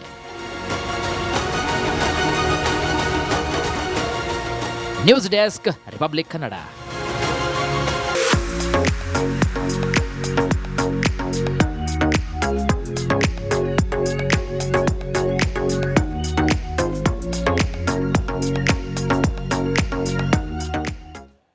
ಯಾವುದೇ ಕಾಂಪ್ರಮೈಸ್ ಇಲ್ಲದೆ ರಿಪಬ್ಲಿಕ್ ಕನ್ನಡ 100% ನ್ಯೂಸ್ ಕೊಡುತ್ತಾ ಇದೆ. ರೀತಿ ಓರಿಯಂಟ್ ಬೆಲ್ ಟೈಲ್ಸ್ ಕೂಡ 100ಕ್ಕೆ 100ರಷ್ಟು ಬಲಿಷ್ಠವಾಗಿದೆ. ನವ ಭಾರತಕ್ಕಾಗಿ ಹೊಸ ಆಯ್ಕೆ ಮುಖ್ಯ. ಈಗ ಮುಂದಿನ ಸುದ್ದಿಯನ್ನ ನೋಡ್ತಾ ಹೋಗೋಣ. ಪ್ರಧಾನಿ ನರೇಂದ್ರ ಮೋದಿ ಇವತ್ತು ಆಂಧ್ರಪ್ರದೇಶ್ ಮತ್ತು ತಮಿಳುನಾಡಿಗೆ ಭೇಟಿ ನೀಡಲಿದ್ದಾರೆ. ಈ ನಡುವೆ ಡಿಎಂಕೆ ನಾಯಕ ಜಯಪಾಲನ್ ವಿವಾದಾತ್ಮಕ ಹೇಳಿಕೆ ಚರ್ಚೆಗೆ ಗ್ರಾಸ ಆಗಿದೆ.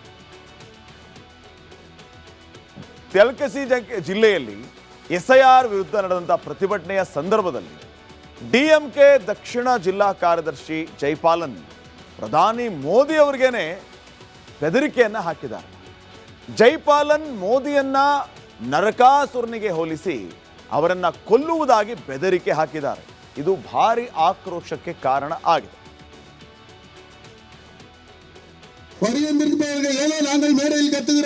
உங்களுக்காகவா எங்களுக்காக என்று நினைத்து விடாதீர்கள். உங்கள் வாக்குகளை பறிப்பதற்கு துடிக்கிறான் மோடி. அவன் இன்னொரு நரகாசுரன். அவனை தீர்த்து கட்டினால்தான் தமிழ்நாடு நன்றாக இருக்கும்.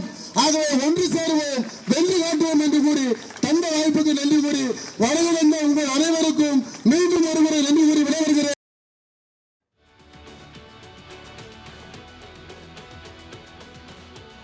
ಈ ಜೀವ ಬೆದರಿಕೆ ಹಾಕುವಂತವರು ಒಂದು ಸಾರಿ ಪ್ರಧಾನಿ ಮೋದಿ ಅವರಿಗೆ ಯಾವ ರೀತಿಯ ಭದ್ರತೆ ಇರುತ್ತೆ ಅನ್ನೋದನ್ನ 1000 ಸಾರಿ ಯೋಚನೆ ಮಾಡೋದು ಬಿಡಿ. ಯಾರೋ ಒಬ್ಬರು ಬಂದು ಜೀವ ಬೆದರಿಕೆ ಹಾಕ್ಬಿಟ್ರೆ ಪ್ರಧಾನಮಂತ್ರಿಗೆ ಅವ್ರು ಜೀವ ಬೆದರಿಕೆ ಹಾಕೋದು ಏನು ಸಾಮಾನ್ಯನ? ಏನು ಅಷ್ಟೊಂದು ಈಸಿ ಅನ್ಕೊಂಡ್ಬಿಟ್ಟಿದ್ದಾರೆ ಇವರು? ಯಾವ ಉದ್ದೇಶ ಇಟ್ಕೊಂಡು ಈ ರೀತಿ ಮಾತಾಡಿದ್ರು ಅನ್ನೋದೇ ಗೊತ್ತಾಗ್ತಿಲ್ಲ.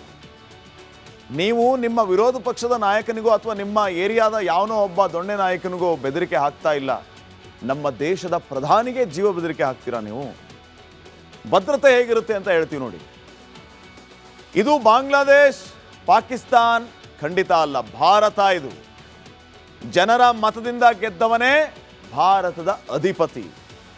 ಭಾರತದ ಸರ್ಕಾರವನ್ನ ಗೌರವಿಸುತ್ತೆ ನಮ್ಮ ಸೇನೆ. ಪಾಕಿಸ್ತಾನ್, ಬಾಂಗ್ಲಾದೇಶ್ ಸೇನೆಗಳಿಗೆ ನಿಯತ್ತಿಲ್ಲ. ಅಲ್ಲಿ ಅಧ್ಯಕ್ಷ ಬೇಡ ಅಂತಾದರೆ, ಅಲ್ಲಿ ನಮ್ಮನ್ನು ಆಳ್ತಾ ಇರೋರು ಬೇಡ ಅಂತಾದರೆ ರಾತ್ರಿ ಆ ಆಳ್ತಾ ಇರೋನ್ನ ಬಾಂಬ್ ಬ್ಲಾಸ್ಟ್ ಮಾಡಿ ಉಡಾಯಿಸ್ಬಿಡ್ತಾರೆ, ಇಲ್ಲ ಸರ್ಕಾರನೇ ಬೀಳಿಸ್ಬಿಡ್ತಾರೆ. ಅಲ್ಲಿನ ಸೇನಾ ಮುಖ್ಯಸ್ಥರಿಗೆ ಕುರ್ಚಿ ಮೇಲೆ ಆಸೆ, ಅಲ್ಲಿನ ಸೇನಾ ಮುಖ್ಯಸ್ಥರಿಗೆ ಕಾಸಿನ ಮೇಲೆ ಆಸೆ. ಆದರೆ ಭಾರತದ ಸೇನೆಗೆ ದೇಶದ ಮೇಲೆ ಗೌರವ.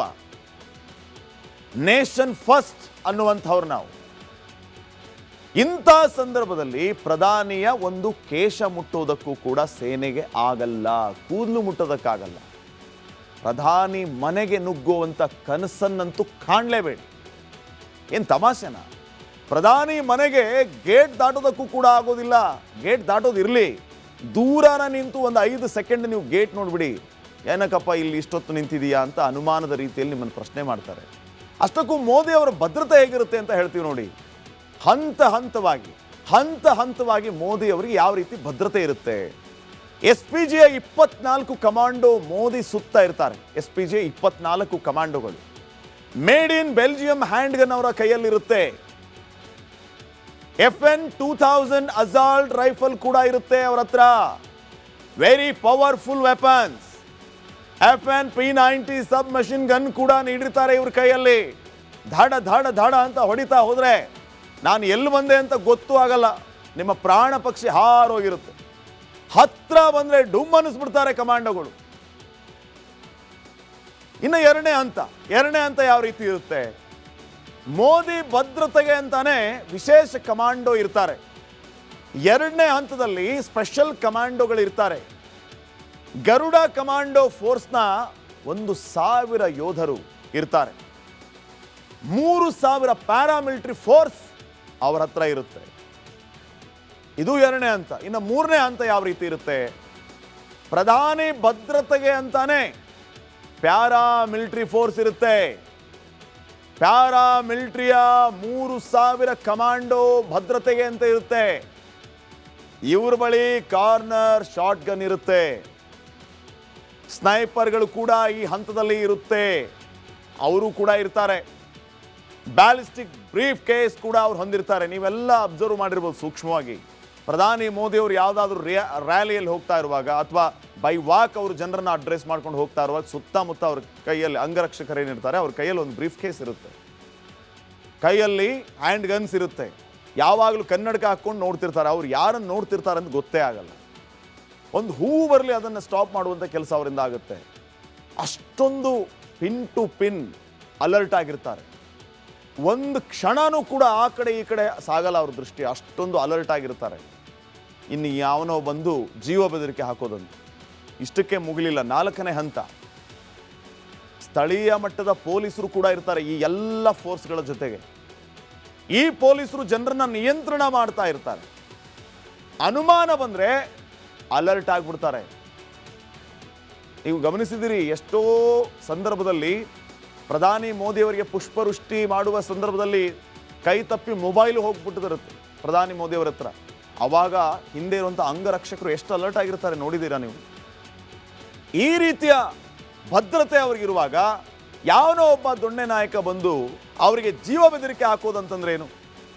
ನಿಮ್ಮ ಮನೆಯಲ್ಲಿ ನೀವೇ ಸಾಕಿರುವಂಥ ನಾಯಿ ಬೆಕ್ಕುಗಳು ನಿಮ್ಮ ಮಾತನ್ನು ಕೇಳಲ್ಲ, ಗುರ್ರನ್ನತ್ತೆ. ಇನ್ನು ನೀನು ಬಂದು ಪ್ರಧಾನಿಗೆ ಬಂದು ಬೆದರಿಕೆ ಹಾಕೋದಂದ್ರೆ ಏನು ತಮಾಷೆನಾ? ಒಂದು 5 ಸೆಕೆಂಡ್ ಪ್ರಧಾನಿ ನಿವಾಸದ ಮುಂದೆ ನಿಂತು ನೋಡ್ರಿ, ಆವಾಗ ಗೊತ್ತಾಗುತ್ತೆ ಏನಂತ. ಇನ್ನು ನೆಕ್ಸ್ಟ್, ದೇಶದಲ್ಲಿ SIR ಹಲ್ಚಲ್ ಶುರುವಾಗಿದೆ. ಬರೋಬ್ಬರಿ 12 ರಾಜ್ಯಗಳಲ್ಲಿ ಮತ ಪರಿಷ್ಕರಣೆ ಪ್ರಕ್ರಿಯೆ ನಡೀತಾ ಇದೆ. ಇದರ ಮಧ್ಯೆ ಪಶ್ಚಿಮ ಬಂಗಾಳದಲ್ಲಿ ಸಾವಿರಾರು ಜನರು ಜಾಗ ಖಾಲಿ ಮಾಡ್ತಾ ಇದ್ದಾರೆ. ಯಾಕೆ? ನೀವೇ ನೋಡಿ.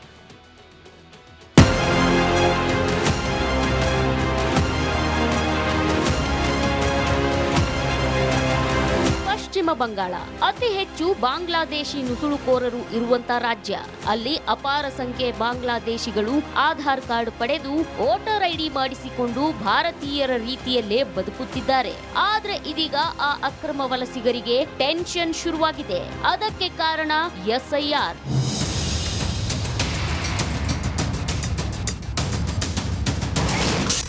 ಬೀದಿ ನಾಡಿನಲ್ಲಿ SIR ಕಾಮಗಾರಿ ಶುರು. ಭಯದಲ್ಲಿ ಓಡುತ್ತಿದ್ದಾರೆ ಬಾಂಗ್ಲಾದೇಶಿಗಳು. ಚುನಾವಣಾ ಆಯೋಗ ದೇಶದ 12 ರಾಜ್ಯಗಳಲ್ಲಿ ಎಸ್ಐಆರ್ ಪ್ರಕ್ರಿಯೆ ಆರಂಭಿಸಿದೆ. ಎಸ್ಐಆರ್ನ ದೊಡ್ಡ ಪರಿಣಾಮ ಪಶ್ಚಿಮ ಬಂಗಾಳದಲ್ಲಿ ಕಾಣಿಸ್ತಾ ಇದೆ. ವಿಚಾರಣೆ ಭಯದಿಂದಾಗಿ ಅಕ್ರಮ ಬಾಂಗ್ಲಾ ವಲಸಿಗರು ಹಾಗೂ ರೋಹಿಂಗ್ಯಾಗಳು ಪಲಾಯನ ಮಾಡುತ್ತಿದ್ದಾರೆ. ಪಶ್ಚಿಮ ಬಂಗಾಳದಲ್ಲಿ ಎಸ್ಐಆರ್ ಹಲ್ಚಲ್ ಶುರುವಾಗಿದೆ. ಸಿಎಂ ಮಮತಾ ಬ್ಯಾನರ್ಜಿ ಎಸ್ಐಆರ್ಗೆ ಬ್ರೇಕ್ ಹಾಕಿ ಅಂತ ಗೋಳಾಡ್ತಿದ್ದಾರೆ. ಆದ್ರೆ ಬಿಜೆಪಿ ನಾಯಕರು ಕ್ಯಾರೆ ಎನ್ನುತ್ತಿಲ್ಲ. ಚುನಾವಣೆಯಲ್ಲಿ ಸಮಸ್ಯೆ ಉಂಟು ಮಾಡುವ ಫಲಿತಾಂಶವನ್ನೇ ಬದಲಿಸಬಲ್ಲ ಅಕ್ರಮ ಮತದಾರರಿಗೆ ಬ್ರೇಕ್ ಹಾಕೋ ಕೆಲಸ ನಡೆಯುತ್ತಿದೆ ಅಂತ ಗುಡುಗಿದ್ದಾರೆ. एसआईआर होने का बाद ममता बनर्जी कम से कम 20,000 वोट में भवानीपुर में चुनाव हारने वाली है। ये बात मेरा नाम लिख के रख दीजिए। ममता बनर्जी को मैं नंदीग्राम में हराया, इस बार भवानीपुर में भाजपा प्रत्याशी हराएगा। वो हराने का काम नेता प्रतिपक्ष करेगा। यहाँ ಪಶ್ಚಿಮ ಬಂಗಾಳದಲ್ಲಿ ಎಸ್ಐಆರ್ ಪ್ರಕ್ರಿಯೆ ದೊಡ್ಡ ಮಟ್ಟದಲ್ಲಿ ಚರ್ಚೆ ಆಗುತ್ತಿದೆ. 2026ರಲ್ಲಿ ಚುನಾವಣೆ ಎದುರಿಸಲಿರೋ ಬಂಗಾಳದಲ್ಲಿ ದೊಡ್ಡ ಮಟ್ಟದಲ್ಲಿ ವೋಟ್ಗಳು ಡಿಲೀಟ್ ಆದ್ರೂ ಅಚ್ಚರಿ ಇಲ್ಲ. News desk, republic Kannada. ನೋಡಿ, ಪಶ್ಚಿಮ ಬಂಗಾಳದಲ್ಲಿ ಎಸ್ಐಆರ್ ಪ್ರಕ್ರಿಯೆ ಅಗತ್ಯ ತುಂಬಾ ಇದೆ. ಅಲ್ಲಿ ನುಸುಳುಕೋರರು ಎಷ್ಟು ಜನ ಇದ್ದಾರೆ. ಈಗ ಬಾಂಗ್ಲಾದೇಶದಿಂದ ಇವರು ಎಷ್ಟು ಜನ ನುಗ್ಗಿ ಬರ್ತಾ ಇದ್ದಾರೆ. ಅವ್ರಿಗೆಲ್ಲ ಆಧಾರ್ ಕಾರ್ಡ್ ಮಾಡಿಸ್ಕೊಡೋದು, ವೋಟ್ ಬ್ಯಾಂಕ್ಗೋಸ್ಕರ ಏನು ಬೇಕಾದರೂ ಮಾಡೋದಕ್ಕೆ ರೆಡಿ ಇರ್ತಾರೆ. ಸೊ ಪಶ್ಚಿಮ ಬಂಗಾಳದಲ್ಲಿ ಮಾತ್ರ ಈ ಎಸ್ಐಆರ್ನ ಅಗತ್ಯ ತುಂಬ ಇದೆ. ಮತಪಟ್ಟಿಯ ಪರಿಷ್ಕರಣೆ ಆಗಬೇಕು. ಎಸ್ಐಆರ್ ಪ್ರಕ್ರಿಯೆ ಆರಂಭದ ಬೆನ್ನಲ್ಲೇ ನುಸುಳುಕೋರರಿಗೆ ಈಗ ಭಯ ಶುರುವಾಗ್ಬಿಟ್ಟಿದೆ. ಅಲ್ಲಿ ಬಂಗಾಳ ಬಿಟ್ಟು ಓಡೋಗ್ತಿದ್ದಾರೆ ನುಸುಳುಕೋರರು. ಅವರ ಅಸಲಿಯತ್ ಗೊತ್ತಾಗ್ಬಿಡುತ್ತಲ್ಲ. ಸಾಮಾನು ಸರಂಜಾಮ್ ಸಮೇತ ಎಲ್ಲರೂ ಕಾಲ್ಕಿತ್ತಿದ್ದಾರೆ, ಹೋಗ್ತಾ ಇದ್ದಾರೆ. ಭಾರತ ಬಾಂಗ್ಲಾದೇಶದ ಗಡಿಯಲ್ಲಿ ಭಾರಿ ಜನಸಂದಣಿ ಈಗ. ಕಾರಣ ಎಸ್ಐಆರ್ ಸ್ಟಾರ್ಟ್ ಆಗಿದೆ. ಅಲ್ಲಿ ಎಷ್ಟೆಷ್ಟು ಹೆಸರುಗಳು ಫೇಕ್ ಇದೆಯೋ, ಎಷ್ಟೆಷ್ಟು ಹೆಸರುಗಳು ಡಿಲೀಟ್ ಆಗುತ್ತೋ, ಅಸಲಿ ಇದ್ದಿದ್ದು ಉಳ್ಕೊಳ್ಳುತ್ತೆ. ಯಾರೆಲ್ಲ ಫೇಕ್ ನುಸುಳುಕೋರಿದ್ದಾರೆ ಅವ್ರು ಡಿಲೀಟ್. ಬಂಗಾಳದಲ್ಲಿ ಕೂಲಿ ಕೆಲಸ ಮಾಡ್ತಾರೆ ಬಾಂಗ್ಲಾದೇಶದವರು, ಅಕ್ರಮವಾಗಿ ನುಸುಳ್ತಾರೆ ಇವರು. ಅಕ್ರಮವಾಗಿ ಬಾಂಗ್ಲಾದ ಸತ್ಕೀರಾ ಖುಲ್ನಾದವರೇ ಹೆಚ್ಚು ನುಸುಳಿ ಬರೋದು ಪಶ್ಚಿಮ ಬಂಗಾಳಕ್ಕೆ. ನುಸುಳಿ ಬಂದಿದ್ದೇವೆ ಅಂತ ಹಲವು ನುಸುಳುಕೋರರು ಹೇಳ್ತಾರೆ. ಕೆಲ ನುಸುಳುಕೋರರ ಬಳಿ ಆಧಾರ್ ಕಾರ್ಡು, ವೋಟರ್ ಐಡಿನೂ ಇದೆ. ಬಾಂಗ್ಲಾದೇಶದ ಗಡಿಯಲ್ಲಿ ಈಗ BSF ಭದ್ರತೆಯನ್ನು ಹೆಚ್ಚು ಮಾಡಿದೆ. ಆದರೆ SIR ಪ್ರಕ್ರಿಯೆಗೆ ವಿರೋಧ ಮಾಡ್ತಾ ಇರೋದು ತೃಣಮೂಲ ಕಾಂಗ್ರೆಸ್. ಅವರು ವೋಟ್ ಬ್ಯಾಂಕ್ ಅದು. ನುಸುಳುಕೋರನ್ನ ಕರ್ಕೊಂಬರೋದು, ಅವ್ರಿಗೊಂದು ವೋಟರ್ ID ಕೊಟ್ಬಿಡೋದು, ತಮ್ಮ ಪಾರ್ಟಿಗೆ ವೋಟ್ ಹಾಕಿಸ್ಕೊಳ್ಳೋದು. ಈಗ ಫಿಲ್ಟರ್ ಮಾಡುವಂಥ ಕೆಲಸ ಆಗ್ಬಿಟ್ರೆ ಇವ್ರಿಗೆ ಹಿನ್ನಡೆ ಆಗುತ್ತೆ. ಹಿಂಗಾಗಿ ಅದಕ್ಕೆ ಅವರು ವಿರೋಧ ಮಾಡ್ತಾರೆ. SIR ಮೂಲಕ ಜನರನ್ನ ಹೆದರಿಸಲಾಗ್ತಾ ಇದೆ ಅಂತ ದೀದಿ ಹೇಳ್ತಾ ಇದ್ದಾರೆ. ಜನ ನಿಯತ್ತಾಗಿ ಇದ್ದರೆ, ಅವರ ಡಾಕ್ಯುಮೆಂಟ್ಸ್ ಅಸಲಿ ಆಗಿದ್ರೆ ಭಯ ಯಾಕೆ? ಮೂಲ ಪಶ್ಚಿಮ ಬಂಗಾಳದವರು ಇದ್ದೇ ಇರ್ತಾರಪ್ಪ. ನೀವು ಅಕ್ರಮ ವಲಸಿಗರಿಂದ ವೋಟ್ ಹಾಕಿಸ್ಕೊಳ್ತಾ ಇದ್ದೀರಿ, ಹಂಗಾಗಿ ನೀವು ಇದನ್ನ ವಿರೋಧಿಸ್ತಿದ್ದೀರಿ ಅಂತ ಮಮತಾ ಬ್ಯಾನರ್ಜಿಗೆ ಕೇಸರಿ ಸೇನೆ ಕುಟುಕ್ತಾ ಇದೆ. ಎಷ್ಟರ ಮಟ್ಟಿಗೆ ಪರಿಣಾಮವನ್ನು ಬೀರುತ್ತೆ ಪಶ್ಚಿಮ ಬಂಗಾಳದಲ್ಲಿ ಈ SIR ನೋಡಿ. ಇನ್ನು ನೆಕ್ಸ್ಟ್,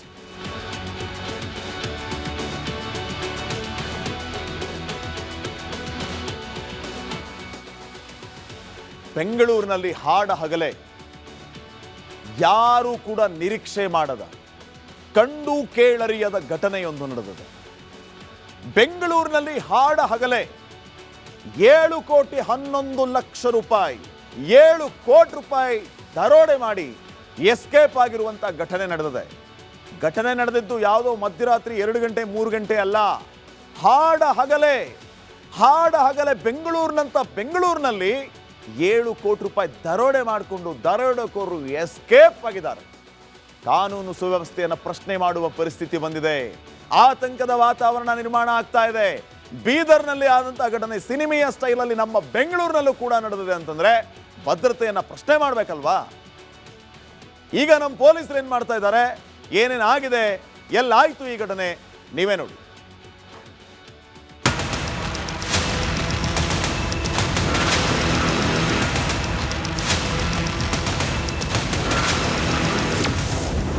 ಸಿಲಿಕಾನ್ ಸಿಟಿ ಬೆಂಗಳೂರಲ್ಲಿ 7 ಕೋಟಿ ದರೋಡೆ. ಪಕ್ಕಾ ಮೆಗಾ ಪ್ಲಾನ್, ಥೇಟ್ ಸಿನಿಮಾ ಸ್ಟೈಲ್ನಲ್ಲಿ ರಾಬರಿ. ಸಿಲಿಕಾನ್ ಸಿಟಿ ಬೆಂಗಳೂರಲ್ಲಿ ಹಾಡ ಹಗಲೇ ಬರೋಬ್ಬರಿ 7 ಕೋಟಿ ರೂಪಾಯಿ ದರೋಡೆ ಮಾಡಲಾಗಿದೆ. ಎಟಿಎಂಗೆ ಹಣ ಸಾಗಿಸೋ ವಾಹನವನ್ನ ರಸ್ತೆ ಮಧ್ಯದಲ್ಲೇ ನಿಲ್ಲಿಸಿ ಕೋಟ್ಯಾಂತರ ರೂಪಾಯಿ ದೋಚಿ ಆಗಂತುಕರು ಎಸ್ಕೇಪ್ ಆಗಿದ್ದಾರೆ. सर यहाँ पे गाड़ी आया था, बैंक का गाड़ी यहाँ पे लगाया साइड में, फिर एक गाड़ी जैन आया उसके सामने लगा के बात करके फिर वो चला गया. बस उतना देखा और ये टाइमिंग हो गया 12 से 12:30 बजे तक. आदमी 3 था, जैन में गाड़ी में से उतरा, वो बात कर रहा, क्या बात किया मालूम नहीं, वो फिर चला गया. ಕೇವಲ 5 ನಿಮಿಷ, 5 ನಿಮಿಷದಲ್ಲಿ 7 ಕೋಟಿ ಮಾಯ. ಬೆಂಗಳೂರಿನ ಡೈರಿ ಸರ್ಕಲ್ ಫ್ಲೈ ಓವರ್ ಮೇಲೆ ಎಟಿಎಂಗೆ ಹಣ ಸಾಗಿಸ್ತಾ ಇದ್ದ ವಾಹನವನ್ನ ಅಡ್ಡಗಟ್ಟಿ 7 ಕೋಟಿ 11 ಲಕ್ಷ ರೂಪಾಯಿ ದರೋಡೆ ಮಾಡಲಾಗಿದೆ. ಹಲವು ದಿನಗಳಿಂದ ಸಂಚು ರೂಪಿಸಿದ್ದ ದರೋಡೆಕೋರರು ಫುಲ್ ಪ್ಲಾನ್ ಮಾಡಿ ಎಟಿಎಂ ಸಿಬ್ಬಂದಿಯನ್ನ ಬೆದರಿಸಿ ಹಣವನ್ನ ದೋಚಿ ಪರಾರಿಯಾಗಿದ್ದಾರೆ. ಚಾಲಕರೇನಿದ್ದಾರೆ ಅವರಿಂದ ಪೊಲೀಸರು ಮಾಹಿತಿಯನ್ನು ಸಹಜವಾಗಿ ಪಡೆದುಕೊಳ್ತಾರೆ ಮತ್ತು ಅವರಿಂದ ಎಷ್ಟು ಜನ ಇದ್ದರೂ ನಿಮಗೆ ಅದೆಲ್ಲದರ ಡೀಟೇಲ್ಸ್ಗಳನ್ನು ಕೂಡ ಪಡೆದುಕೊಳ್ಳುವಂತಹ ಕೆಲಸಗಳನ್ನು ಕೂಡ ಮಾಡ್ತಾರೆ. ಹೀಗಾಗಿ ಇಷ್ಟು ಜನ ನಾವು ಒಂದೇ ಗಾಡಿಯಲ್ಲಿ ಹೋದಂತಹ ಸಂದರ್ಭದಲ್ಲಿ ಸಹಜವಾಗಿಯೇ ಎಲ್ಲರಿಗೂ ಕೂಡ ಡೌಟ್ ಬರುತ್ತೆ. ಹೀಗಾಗಿ ನಾವು ಬೇರೆ ಬೇರೆ ವಾಹನಗಳಲ್ಲಿ ತೆರಳುವಂತಹ ಒಂದು ಕೆಲಸಗಳನ್ನು ಕೂಡ ಮಾಡಬೇಕು ಅಂತ ಹೇಳಿ ಮೊದಲೇ ಪ್ಲ್ಯಾನ್ಗಳನ್ನ ಮಾಡಿಕೊಂಡಿತ್ತು. ಹೀಗಾಗಿ ಬೇರೆ ಬೇರೆ ದಿಕ್ಕಿಗೆ ಈ ಕಾರನ್ನು ಮುಖಾಂತರ ಪರಾರಿಯಾಗುವಂತಹ ಎಲ್ಲ ಸ್ಕೆಚ್ಗಳನ್ನು ಕೂಡ ಮಾಡಿರುವಂತಹ ಸಾಧ್ಯತೆಗಳು ಕೂಡ ಇದೆ. ಕಾರಿಗೆ ನಕಲಿ ನಂಬರ್ ಪ್ಲೇಟ್ ಬಳಸಿ ದರೋಡೆ. 7 ಜನರ ಗ್ಯಾಂಗ್ನಿಂದ ನಡೀತಾ ರಾಬರಿ. ಇನ್ನು ಈ ರಾಬರಿ ನಡೆದ ಕಾರಿಗೆ ನಕಲಿ ನಂಬರ್ ಪ್ಲೇಟ್ ಬಳಸಿದ್ರು ಎನ್ನಲಾಗ್ತಿದೆ. KA03 NC 8052 ನಂಬರಿನ ಇನೋವಾ ಕಾರ್ನಲ್ಲಿ ಬಂದಿದ್ದ ಗ್ಯಾಂಗ್ನಲ್ಲಿ 7-8 ಜನ ಇದ್ರು.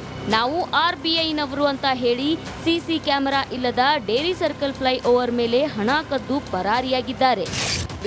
ಬಹುಮುಖ್ಯವಾಗಿ ಈಗ ಚಾಲಕ ಏನಿದ್ದಾನೆ ಆ ಚಾಲಕನ ಒಂದಷ್ಟು ಅಂದರೆ ಆತನ ಹೇಳಿಕೆಗಳು ಪ್ರತಿಯೊಂದು ಅಂಶಗಳು ಕೂಡ ಬಹುಮುಖ್ಯವಾಗಿಯೇ ಇರುತ್ತೆ. ಹೀಗಾಗಿ ನಿರಂತರವಾಗಿ ಆತನನ್ನು ಕೂಡ ವಿಚಾರಣೆ ನಡೆಸುವಂತಹ ಒಂದು ಕೆಲಸಗಳನ್ನು ಕೂಡ ಮಾಡ್ತಾ ಇರುವಂಥದ್ದು. ಇನ್ನು ನೋಡ್ತಾ ಇರಬಹುದು ಆ ವ್ಯಕ್ತಿಯನ್ನು ಈಗ ಪೊಲೀಸರು ಕರೆದುಕೊಂಡು ಹೋಗಿ ತಮ್ಮ ಒಂದು ಸುಪರ್ದಿಗೆ ಕೊಂಡಿರುವಂಥದ್ದು. ಈಗಾಗಲೇ ನೀವು ನೋಡ್ತಾ ಇರಬಹುದು ಈ ವ್ಯಕ್ತಿಯನ್ನು ಅಂದರೆ ಪೊಲೀಸ್ ಠಾಣೆಯಲ್ಲಿ ಅವರ ಒಂದು ವಶದಲ್ಲಿ ಇಟ್ಕೊಂಡಿದ್ರು ಸುದಗುಂಟೆಪಾಳ್ಯ ಪೊಲೀಸರು. ಈಗ ಆತನನ್ನು ತಮ್ಮ ಒಂದು ವಶಕ್ಕೆ ಪಡೆದುಕೊಂಡು ಮತ್ತೆ ಅಂದರೆ ಸ್ಥಳ ಮಹಾಜರು ಮಾಡುವಂತಹ ರೀತಿಯ ಪ್ರಕ್ರಿಯೆಗಳೇನಿದೆ ಅದು ಮುಗಿಸಿದ ಬಳಿಕ ಈಗ ಆತನನ್ನು ಮತ್ತೆ ಕರೆದುಕೊಂಡು ಹೋಗುವಂತಹ ಕೆಲಸಗಳನ್ನು ಕೂಡ ಮಾಡ್ತಾನೆ. ದರೋಡೆ ಶಂಕಿತರ ಫೋಟೋ ರಿಲೀಸ್.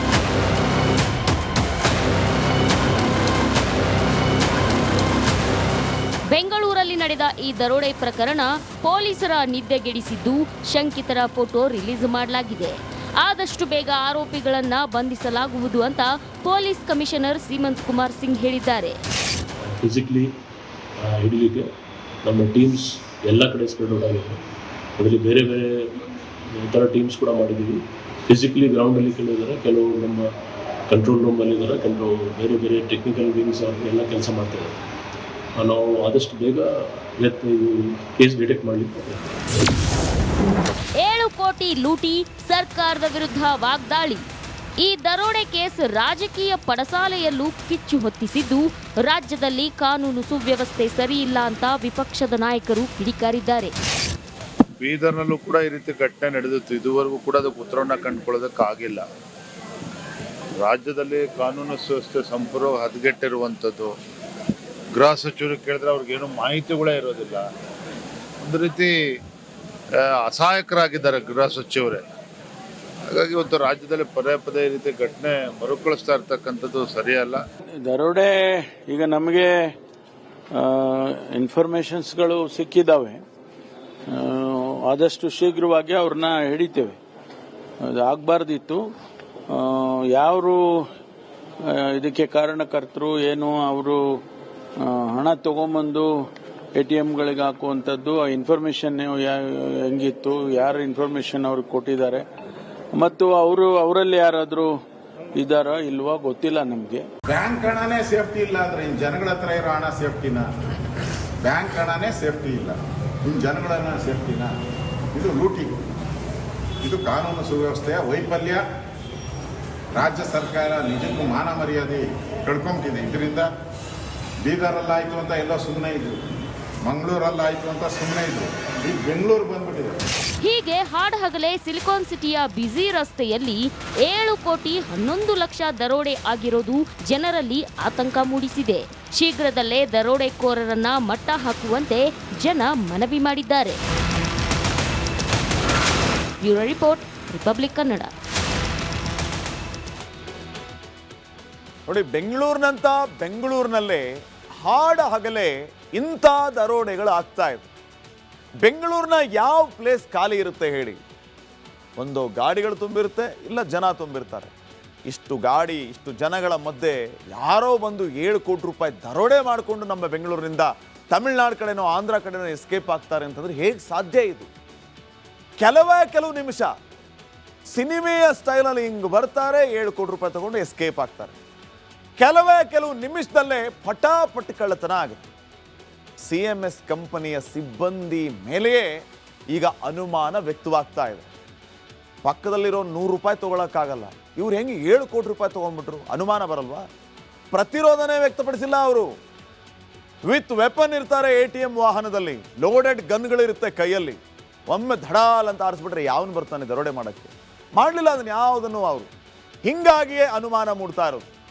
ಕಂಪನಿಯ 3 ಸಿಬ್ಬಂದಿಯನ್ನ ಸದ್ಯ ಪೊಲೀಸರು ವಶಕ್ಕೆ ಪಡೆದಿದ್ದಾರೆ.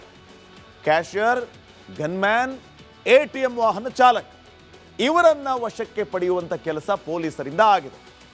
ದರೋಡೆಯ ಸಮಯದಲ್ಲಿ ಕಾರ್ನಲ್ಲಿ ಇದ್ದದ್ದು ಡ್ರೈವರ್ ಮಾತ್ರ. ಉಳಿದ ಸಿಬ್ಬಂದಿ ಅಶೋಕ ಪಿಲ್ಲರ್ ಬಳಿ ಡ್ರಾಪ್ ಅನ್ನ ತಗೋತಾರೆ. ದರೋಡೆಯಲ್ಲಿ ಇವರ ಪಾತ್ರವೂ ಕೂಡ ಎಷ್ಟಿದೆ ಅನ್ನೋ ಪ್ರಶ್ನೆ ಮೂಡುತ್ತೆ. ಯಾಕಂದ್ರೆ ಫುಲ್ ದುಡ್ಡಿರುವಂತಹ ವಾಹನ, ಚಾಲಕ ಮಾತ್ರ. ಉಳಿದವರು ಅಶೋಕ ಪಿಲ್ಲರ್ ಹತ್ರ ಡ್ರಾಪ್ ಏನಕ್ಕೆ ತಗೊಂಡ್ರು? ಅವರು ಕೂಡ ಹೋಗ್ಬೇಕಾಗಿತ್ತು, ಜವಾಬ್ದಾರಿ ಇರುತ್ತೆ ಅವ್ರಿಗೆ. ದರೋಡೆಯಲ್ಲಿ ಸಿಬ್ಬಂದಿಯ ಪಾತ್ರದ ಬಗ್ಗೆಯೂ ಕೂಡ ತನಿಖೆ ನಡೀತಾ ಇದೆ. 15 ನಿಮಿಷ ತಡವಾಗಿ ಈ ಘಟನೆ ಆದಮೇಲೆ ಕಾಲ್ ಸೆಂಟರ್ಗೆ ಲೂಟಿ ಬಗ್ಗೆ ಮಾಹಿತಿ ಕೊಟ್ಟಿದ್ದು. ಘಟನೆ ನಡೆದು 1 ಗಂಟೆ ಆದರೂ ಕೂಡ ಪೊಲೀಸರಿಗೆ ಈ ಬಗ್ಗೆ ಮಾಹಿತಿಯನ್ನು ನೀಡಿಲ್ಲ. ಇದೆಲ್ಲ ಏನು ಸೂಚಿಸುತ್ತೆ? ಇದು ದರೋಡೆಯ ಸಂದರ್ಭದಲ್ಲಿ ವೆಪನ್ ಅನ್ನ ಬಳಸಿಲ್ಲ ಗನ್ಮ್ಯಾನ್, ಪ್ರತಿರೋಧ ವ್ಯಕ್ತಪಡಿಸಿಲ್ಲ. ಯಾವನೋ ಬಂದು ನಮ್ಮ ಗಾಡಿಯಲ್ಲಿರುವಂಥ ದುಡ್ಡನ್ನು ಎತ್ಕೊಂಡು ಹೋಗ್ತಾನೆ ಅಂತಂದ್ರೆ ಗನ್ಮ್ಯಾನ್ಗಳ ಕೈಯಲ್ಲಿ ಗನ್ ಕೊಟ್ಟಿರ್ತಾರಲ್ಲ, ಅದನ್ನೇನಕ್ಕೆ? ಸುಮ್ಮನೆ ತೋರ್ಸಕ್ಕ? ಏನು ಫೋಟೋ ಶೂಟ್ ಮಾಡಿಸ್ಕೊಳಕ್ಕ? ಅದರ ಉಪಯೋಗವನ್ನೇ ಆತ ತಗೊಳ್ಳಿಲ್ಲ. ಇದರ ಅರ್ಥ ಏನು? ಪ್ರತಿರೋಧ ವ್ಯಕ್ತಪಡಿಸಿದ್ರೆ ಅಟ್ಲೀಸ್ಟ್ ಮ್ಯಾನ್ ಹ್ಯಾಂಡ್ಲಿಂಗ್ ಆಗ್ತಾ ಇತ್ತು. ಕೈ ಮೇಲೆ ಪರ್ಚಿದ ಗಾಯ ಗುರುತು ಏನಾದರೂ ಕಾಣಬೇಕಾಗಿತ್ತು. ಏನೂ ಇಲ್ಲ. 5 ನಿಮಿಷ ಅಲ್ಲಿ ಅರ್ಚಾಟ ಇಲ್ಲ, ಕಿರ್ಚಾಟ ಇಲ್ಲ. ಬಂದರು, ದುಡ್ಡು ತಗೊಂಡ್ರು, ರೈಟ್. ಎಲ್ಲಿ ದರೋಡೆ ನಡೆದಿದ್ದು ಅನ್ನುವಂಥ ವಿವರ ನೀಡೋದಕ್ಕೆ ಹಿಂದೇಟ್ ಹಾಕ್ತಿದ್ದಾರೆ ಇವರೆಲ್ಲರೂ. ಇದೆಲ್ಲ ಏನು ಸೂಚಿಸುತ್ತೆ? ಆಯ್ತು, ಶಾಮೀಲಾಗಿದ್ದಾರೆ ಅಂದರೂ ಕೂಡ ಇಂಥ ಧೈರ್ಯ ಮಾಡೋದಕ್ಕೆ, ಅದು ಇಂಥ ಹಾಡಹಗಲಿನ ಸಮಯದಲ್ಲಿ, ಇದೆಲ್ಲವೂ ಕೂಡ ಪ್ರಶ್ನೆ ಆಗುತ್ತೆ. ನಾವು ರಾಜಕೀಯವಾಗಿ ಬಿಡಿ, ಅವರವರು ಟೀಕೆ ಮಾಡ್ತಾರೆ, ಕಾನೂನು ಸುವ್ಯವಸ್ಥೆ ಮತ್ತೊಂದು ಮಗದೊಂದು. ಆದರೆ ನಿಜಕ್ಕೂ ಸರ್ಕಾರ ಜವಾಬ್ದಾರಿ ಇಲ್ವಾ? ಪೊಲೀಸ್ ಇಲಾಖೆಗೆ ಜವಾಬ್ದಾರಿ ಇಲ್ವಾ? ಎಲ್ಲೆಲ್ಲಿ ಗಸ್ತು ತಿರುಗಬೇಕು, ಪೆಟ್ರೋಲಿಂಗ್ ಎಲ್ಲೆಲ್ಲಿ ಮಾಡಬೇಕು? ಅವರು ಜಾಗವನ್ನು ಆಯ್ಕೆ ಮಾಡಿಕೊಂಡಿದ್ದು ಹೇಗಿದೆ ನೋಡಿ. ಫ್ಲೈಓವರ್, ಡೈರಿ ಸರ್ಕಲ್ ಫ್ಲೈಓವರ್ ಹತ್ರ ಜನ ಯಾರು ಬರಲ್ಲ, ಅಲ್ಲಿ ವೆಹಿಕಲನ್ನು ನಿಲ್ಲಿಸಿದ್ರು ಯಾರಿಗೂ ಅನುಮಾನ ಬರಲ್ಲ. ಹಿಂಗಾಗಿ ಆ ಜಾಗನ ಆಯ್ಕೆ ಮಾಡಿಕೊಂಡು ಅಲ್ಲಿ ಗಾಡಿನ ಅಡ್ಡಗಟ್ಟಿ 7 ಕೋಟಿ ರೂಪಾಯಿ ಲೂಟಿ ಮಾಡ್ಕೊಂಡು ಎಸ್ಕೇಪ್. ಈ ರೀತಿಯ ಘಟನೆಗಳು ನಮ್ಮ ಬೆಂಗಳೂರಿನಲ್ಲಿ ಆಗ್ತಾ ಇರೋದು ವಿಷಾದನೀಯ. ಬ್ಯಾಂಕಲ್ಲಿರೋ ದುಡ್ಡೇ ಸೇಫ್ ಇಲ್ಲ ಅಂತಂದ್ರೆ ನಿಮ್ಮ ಹತ್ರ ಇರುವಂಥ ದುಡ್ಡು ಎಷ್ಟರ ಮಟ್ಟಿಗೆ ಸೇಫ್ ಅಂತ ಅಶೋಕ್ ಪ್ರಶ್ನೆ ಮಾಡಿದ್ರಲ್ಲ, ಅದು ಜನರ ಪ್ರಶ್ನೆನೂ ಆಗಿರುತ್ತೆ. ಆಬ್ವಿಯಸ್ಲಿ ಇದಕ್ಕೆ ಉತ್ತರ ಕೊಡಬೇಕಾಗಿರುವಂಥವ್ರು ಯಾರು? ಉತ್ತರ ಕೊಡಬೇಕು. ಮತ್ತೆ ಇಂಥ ಘಟನೆಗಳು ನಮ್ಮ ಬೆಂಗಳೂರಿನಲ್ಲಿ ಆಗದಂತೆ ನೋಡ್ಕೋಬೇಕು ಜವಾಬ್ದಾರಿ ಇರುವಂಥವ್ರು. ಇನ್ನು ನೆಕ್ಸ್ಟ್ ನೋಡಿ, ಯಕ್ಷಗಾನ ಅತ್ಯದ್ಭುತವಾದಂತಹ ಒಂದು ಕಲೆ. ಯಕ್ಷಗಾನಕ್ಕೆ ಇತಿಹಾಸ ಇದೆ, ಅದರದ್ದೇ ಆದ ಶ್ರೀಮಂತಿಕೆ ಇದೆ. ಆದರೆ ಈ ಯಕ್ಷಗಾನದ ಬಗ್ಗೆ ಪುರುಷೋತ್ತಮ್ ಬಿಳಿಮಲೆ ಅವರು, ಕನ್ನಡ ಪ್ರಾಧಿಕಾರದ ಅಧ್ಯಕ್ಷರು, ಒಂದು ವಿವಾದದ ಮಾತನ್ನು ಆಡಿರೋದು ಆಕ್ರೋಶಕ್ಕೆ ಕಾರಣ ಆಗ್ತಾ ಇದೆ. ಇವ್ರು ಏನು ಹೇಳಿದ್ದಾರೆ ಅಂತಂದ್ರೆ, ಯಕ್ಷಗಾನದಲ್ಲಿ ಸಲಿಂಗ ಕಾಮ ನಡೆಯುತ್ತೆ ಅಂತ ಹೇಳಿಬಿಟ್ಟಿದ್ದಾರೆ. ಯಕ್ಷಗಾನದ ಕಲೆಯ ಬಗ್ಗೆ ಮಾತಾಡಲಿಲ್ಲ, ಅಲ್ಲಿರುವ ಅನೇಕ ವಿಚಾರಗಳ ಬಗ್ಗೆ ಇವರು ಮಾತಾಡಲಿಲ್ಲ. ಯಕ್ಷಗಾನದ ಕಲಾವಿದರಿಗೆ ಸರ್ಕಾರದಿಂದ ಏನು ಪ್ರೋತ್ಸಾಹ ಸಿಗ್ತಾ ಇದೆ, ಪ್ರೋತ್ಸಾಹ ಸಿಗೋದ್ರ ಬಗ್ಗೆ ಮಾತಾಡಲಿಲ್ಲ, ಆದರೆ ಅಲ್ಲಿನ ಸಲಿಂಗ ಕಾಮ ನಡೆಯುತ್ತೆ ಅಂತ ಹೇಳ್ಬಿಟ್ರು. ಹೀಗೆ ಹೇಳೋದಕ್ಕೆ ಕಾರಣ ಏನು? ಇದ್ರ ಬಗ್ಗೆ ಪುರುಷೋತ್ತಮ್ ಬಿಳಿಮಲೆ ಅವರು ಹೇಳೋದೇನು? ಯಾಕೆ ಈ ರೀತಿ ಹೇಳಿದರು? ಈ ಎಲ್ಲ ವಿಚಾರಗಳ ಬಗ್ಗೆ ಒಂದು ವರದಿದೆ, ನೋಡ್ಕೊಂಬನ್ನಿ.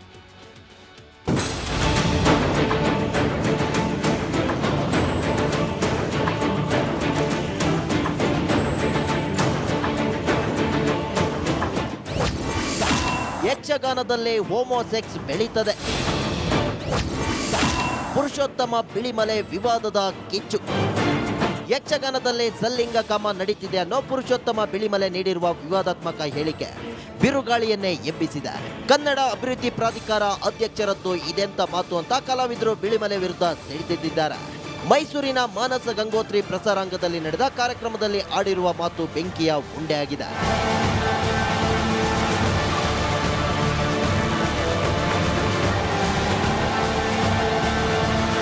ಯಕ್ಷಗಾನದಲ್ಲಿ ಸ್ತ್ರೀ ವೇಷಧಾರಿಗಳ ಬಗ್ಗೆಯೂ ಪುರುಷೋತ್ತಮ ಬಿಳಿಮಲೆ ನಾಲಿಗೆ ಹರಿಬಿಟ್ಟಿದ್ದಾರೆ. ಸ್ತ್ರೀ ಪಾತ್ರಧಾರಿಗಳ ಮೇಲೆ ಕ್ರಶ್ ಆಗ್ತಿತ್ತು ಅಂತೇಳಿ ವಿವಾದ ಮೈ ಮೇಲೆ ಎಳೆದುಕೊಂಡಿದ್ದಾರೆ. ಈಗ ನಾವು ಹೋಮೋಸೆಕ್ಸ್ ಬಗ್ಗೆ ಬೇರೆ ಬೇರೆ ಈಗ ನಾವು ಏನೋ ಅದರ ಬಗ್ಗೆ ಸುಪ್ರೀಂ ಕೋರ್ಟ್ ತೀರ್ಮಾನ ಕೊಡ್ತು, ಅದ್ರ ಬಗ್ಗೆ ಎಲ್ಲ ಮಾತಾಡ್ತೇವೆ, ಕಾದಂಬರಿಗಳು ಬರ್ತಾಗಲ್ಲ. ಬಟ್ ಯಕ್ಷಗಾನದ ಒಳಗಡೆ ಅದು ಅನಿವಾರ್ಯ. ಮತ್ತು ಸ್ತ್ರೀ ವೇಷಧಾರಿಗಳಿಗೆ ಹೆಚ್ಚು ಒತ್ತಡ ಅಲ್ಲಿ ಯಕ್ಷಗಾನದ ಒಳಗಡೆ. ಸ್ತ್ರೀ ವೇಷಧಾರಿ ಚಂದ ಇರ್ತಾರೆ ನೋಡಿ. ನಮ್ಮ ಫಸ್ಟ್ ಕ್ರಶ್ಗಳು ನಮಗೆಲ್ಲ ಸ್ತ್ರೀ ವೇಷಧಾರಿಗಳು, ಯಕ್ಷಗಾನ ಸ್ತ್ರೀ ವೇಷಧಾರಿಗಳು ಈಗೆಲ್ಲ ಆಗ್ತಾರಲ್ಲ. ನನ್ನ ಫಸ್ಟ್ ಕ್ರಶ್ ದೀಪಿಕಾ ಪಡ್ಕೊಣೆ, ನನ್ನ ಫಸ್ಟ್ ಕ್ರಶ್ ಅವಳು ಇವಳು. ನಾನು ಹೇಳುದು ನಮ್ಮ ಫಸ್ಟ್ ಕ್ರಶ್ ಸ್ತ್ರೀ ವೇಷಧಾರಿ ಯಕ್ಷಗಾನ ಕಲಾವಿದರು. ಅವರು ನಾವು ಚಿಕ್ಕದಿದ್ದಾಗ 5ನೇ 6ನೇ ಇದ್ದಾಗ ಬಂದು ರಂಗದ ಮೇಲೆ ಕುಡಿದ್ರೆ ಏನ್ ಚಂದ, ನಮ್ಮ ಲೈನೇ ಲೈನ್. ಯಕ್ಷಗಾನ ಕಲಾವಿದರ ಬಗ್ಗೆ ನಾಲಿಗೆ ಹರಿಬಿಟ್ಟಿರುವ ಕನ್ನಡ ಅಭಿವೃದ್ಧಿ ಪ್ರಾಧಿಕಾರದ ಅಧ್ಯಕ್ಷ ಬಿಳಿಮಲೆ ವಿರುದ್ಧ ಬಿಜೆಪಿ ರಾಜ್ಯಾಧ್ಯಕ್ಷ BY ವಿಜಯೇಂದ್ರ ಹರಿಹಾಯ್ದಿದ್ದಾರೆ. ಯಕ್ಷಗಾನ ಕಲಾವಿದರು ಸಲಿಂಗಕಾಮಿಗಳು ಅನ್ನುವ ಉದ್ದಟತನದ ಒಂದು ಹೇಳಿಕೆಯನ್ನು ಪ್ರಾಧಿಕಾರದ ಅಧ್ಯಕ್ಷರು ನೀಡಿದ್ದಾರೆ. ಅವರು ಕೊಟ್ಟಿರುವಂಥ ಹೇಳಿಕೆ ಯಕ್ಷಗಾನ ಕಲಾವಿದರಿಗೆ ಮಾಡಿರುವಂಥ ಅಪಮಾನ ಅಷ್ಟೇ ಅಲ್ಲ, ಕರಾವಳಿ ಭಾಗಕ್ಕೆ ಮಾಡಿರ್ತಕ್ಕಂಥ ಅಪಮಾನ ಅಷ್ಟೇ ಅಲ್ಲ, ಇಡೀ ಹಿಂದೂ ಸಮಾಜಕ್ಕೆ ಮಾಡಿರ್ತಕ್ಕಂಥ ಅವಮಾನ. ರಿಪಬ್ಲಿಕ್ ಮೂಲಕ ವಿಷಾದ ವ್ಯಕ್ತಪಡಿಸಿದ ಬಿಳಿಮಲೆ ಯಾವಾಗ ತಮ್ಮ ಹೇಳಿಕೆ ವಿವಾದದ ಸ್ವರೂಪ ಪಡೆಯಿತು ಆಗ ಪುರುಷೋತ್ತಮ ಬಿಳಿಮಲೆ ರಿಪಬ್ಲಿಕ್ ಕನ್ನಡ ಮೂಲಕ ವಿಷಾದ ವ್ಯಕ್ತಪಡಿಸಿದ್ದಾರೆ. ಆ ಕಲಾವಿದರ ಬದುಕಿನ ಬವಣೆಗಳಿಗೆ ಧ್ವನಿಯಾಗಬೇಕು ಅಂತ ಲೇಖಕರಿಗೆ ಕರೆ ಕೊಟ್ಟನೇ ವಿನಃ ಆ ಕಲಾವಿದರಿಗೆ ಅವಮಾನ ಆಗಬೇಕು ಅಂತ ನಾನು ಹೇಳಿದ್ದಲ್ಲ. ಆದರೆ ಕೆಲವರಿಗೆ ಬೇಸರ ಆಗಿದೆ ಅಂತ ನಂಗೆ ಗೊತ್ತಾಯಿತು, ಅದಕ್ಕೋಸ್ಕರ ನಾನು ವಿಷಾದಿಸುತ್ತೇನೆ. ನನ್ನ ಉದ್ದೇಶ ಅದು ಅಲ್ಲವೇ ಅಲ್ಲ. ನನ್ನ ಉದ್ದೇಶ ಕಲಾವಿದರ ಬದುಕನ್ನು ಉಜ್ವಲಗೊಳಿಸುವ ಹಾಗೆ ಲೇಖಕರು ಕೆಲಸ ಮಾಡಬೇಕಾದ ಕಡೆಗೆ ಗಮನ ಸೆಳೆಯುವುದು. ಆ ಕೆಲಸವನ್ನು ಹನೂರು ಈ ಪುಸ್ತಕದಲ್ಲಿ ಮಾಡಿ. ಕನ್ನಡ ನಾಡು ನುಡಿ ಕಟ್ಟಬೇಕಾದ ಪುರುಷೋತ್ತಮ ಬಿಳಿಮಲೆ ಮಾತಿನ ಬರದಲ್ಲಿ ನಾಲಿಗೆ ಹರಿಬಿಟ್ಟಿದ್ದಾರೆ. ವಿವಾದ ಇಲ್ಲಿಗೆ ನಿಲ್ಲುತ್ತಾ ಮತ್ತೊಂದು ಸ್ವರೂಪ ಪಡೆಯುತ್ತಾ ಅನ್ನೋದನ್ನ ಕಾದು ನೋಡಬೇಕು. Bureau report, republic Kannada. ಶಬರಿಮಲೆಯಲ್ಲಿ ಮಂಡಲ ಪೂಜೆ ಮತ್ತು ಅಯ್ಯಪ್ಪ ಸ್ವಾಮಿ ದರ್ಶನ ಶುರುವಾಗಿದೆ. ಈ ಬಾರಿ ಕಂಡು ಕೇಳರಿಯದ ಭಕ್ತ ಸಾಗರ ಹರಿದು ಬರ್ತಾ ಇರುವ ಹಿನ್ನೆಲೆ ಕ್ಷೇತ್ರದಲ್ಲಿ ಭಾರೀ ವ್ಯವಸ್ಥೆ ಉಂಟಾಗಿದೆ. ಅಲ್ಲದೆ ಭಕ್ತರಲ್ಲಿ ಮಿದುಳು ತಿನ್ನುವ ಅಮೀಬಾದ ಆತಂಕವೂ ಕೂಡ ದಟ್ಟವಾಗಿದೆ.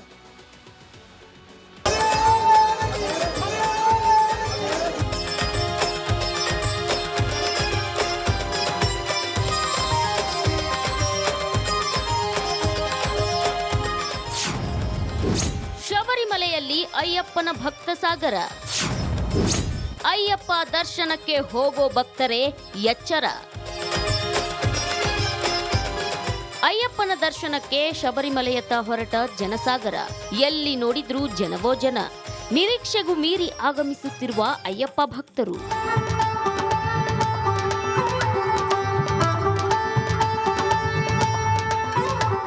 ನೋಡಿದ್ರಲ್ಲ, ಶಬರಿಮಲೆಯಲ್ಲಿ ಹಿಂದೆಂದೂ ಇಲ್ಲದ ಜನಸ್ತೋಮ ಕಂಡು ಬರ್ತಿದ್ದು ನೀರು ಊಟವಿಲ್ಲದೆ ಮಾಲಾಧಾರಿಗಳು ಪರದಾಡುವಂತಾಗಿದೆ. ಅಲ್ಲದೆ ಯಾತ್ರೆ ಆರಂಭವಾದ 48 ಗಂಟೆಗಳಲ್ಲಿ 2 ಲಕ್ಷಕ್ಕೂ ಹೆಚ್ಚಿನ ಭಕ್ತರು ಭೇಟಿ ನೀಡಿದ್ದು ದರ್ಶನಕ್ಕೆ ಭಕ್ತರು 6 ತಾಸು ಸರತಿ ನಿಲ್ಲಬೇಕಾದ ಪರಿಸ್ಥಿತಿ ಎದುರಾಗಿದೆ. 20,000 ಟಿಕೆಟ್ ಅಂದ್ರೆ ಆಫ್ಲೈನ್ ಟಿಕೆಟ್ ಅನ್ನ ಕೊಡೋದಕ್ಕೂ ಕೂಡ ಯೋಜನೆಯನ್ನ ಮಾಡಿಕೊಳ್ಳಲಾಗಿದೆ. ನೋಡಿ, ಈಗ ಇಲ್ಲಿಂದ ರಶ್ ಯಾವ ರೀತಿಯಾಗಿದೆ ಅನ್ನೋದನ್ನ ನಾವಿಲ್ಲಿ ಗಮನಿಸ್ತಾ ಇದ್ವಿ. ಅಯ್ಯಪ್ಪ ಮಾಲಾಧಾರಿಗಳು ಕಂಪ್ಲೀಟ್ ಆಗಿ ಇಲ್ಲಿ ನಿಂತಿದ್ದಾರೆ. ಅಂದರೆ ಸುಮಾರು ದೂರದಿಂದಲೂ ಕೂಡ, ಅಂದರೆ ಇಲ್ಲಿಂದ ಕೌಂಟರ್ ಏನಿದೆ ಆ ಕೌಂಟರ್ ಹತ್ರ ಹೋಗೋದಕ್ಕೇನೆ ಅರ್ಧ ಗಂಟೆ ಬೇಕಾಗುತ್ತೆ ನೋಡಿ. ಈ ರೀತಿಯಾಗಿ ಕಂಪ್ಲೀಟ್ ಆಗಿ ಇಲ್ಲಿಂದನೇ ಕಾದು ನಿಲ್ಲುವಂಥ ಕೆಲಸಗಳಾಗಿದೆ. ಭಕ್ತರಲ್ಲಿ ಮಿದುಳು ತಿನ್ನುವ ಅಮೀಬಾದ ಆತಂಕ. ರಾಜ್ಯ ಆರೋಗ್ಯ ಇಲಾಖೆಯಿಂದ ಮಾರ್ಗಸೂಚಿ. ಇನ್ನೊಂದು ಕಡೆ ಇದಾಗಿತ್ತು ಇವತ್ತಿನ ಕರ್ನಾಟಕ ಪ್ರೈಮ್ ಟೈಮ್. ನೋಡ್ತಾ ಇರಿ ರಿಪಬ್ಲಿಕ್ ಕನ್ನಡ, ಇದು ನಿಮ್ಮ ಧ್ವನಿ. ನಮಸ್ಕಾರ. ಆರೋಗ್ಯ ಹಾಗೂ ನ್ಯೂಟ್ರಿಷನ್ ಸಿಗುತ್ತೆ ನೋಡಿ, ಬಾಡಿ ಸ್ಟ್ರಾಂಗ್ ಆಗುತ್ತೆ. ಸ್ವಲ್ಪ ತಿಂದು ಹಸಿವು ನಿಗುತ್ತೆ, ಡೈಜೆಷನ್ಗೆ ಇಲ್ಲ ಅಪಾಯ. MDH ಸೋಯಾ ಟೀ, ಅಸಲಿ ಪ್ರೋಟೀನ್. MDH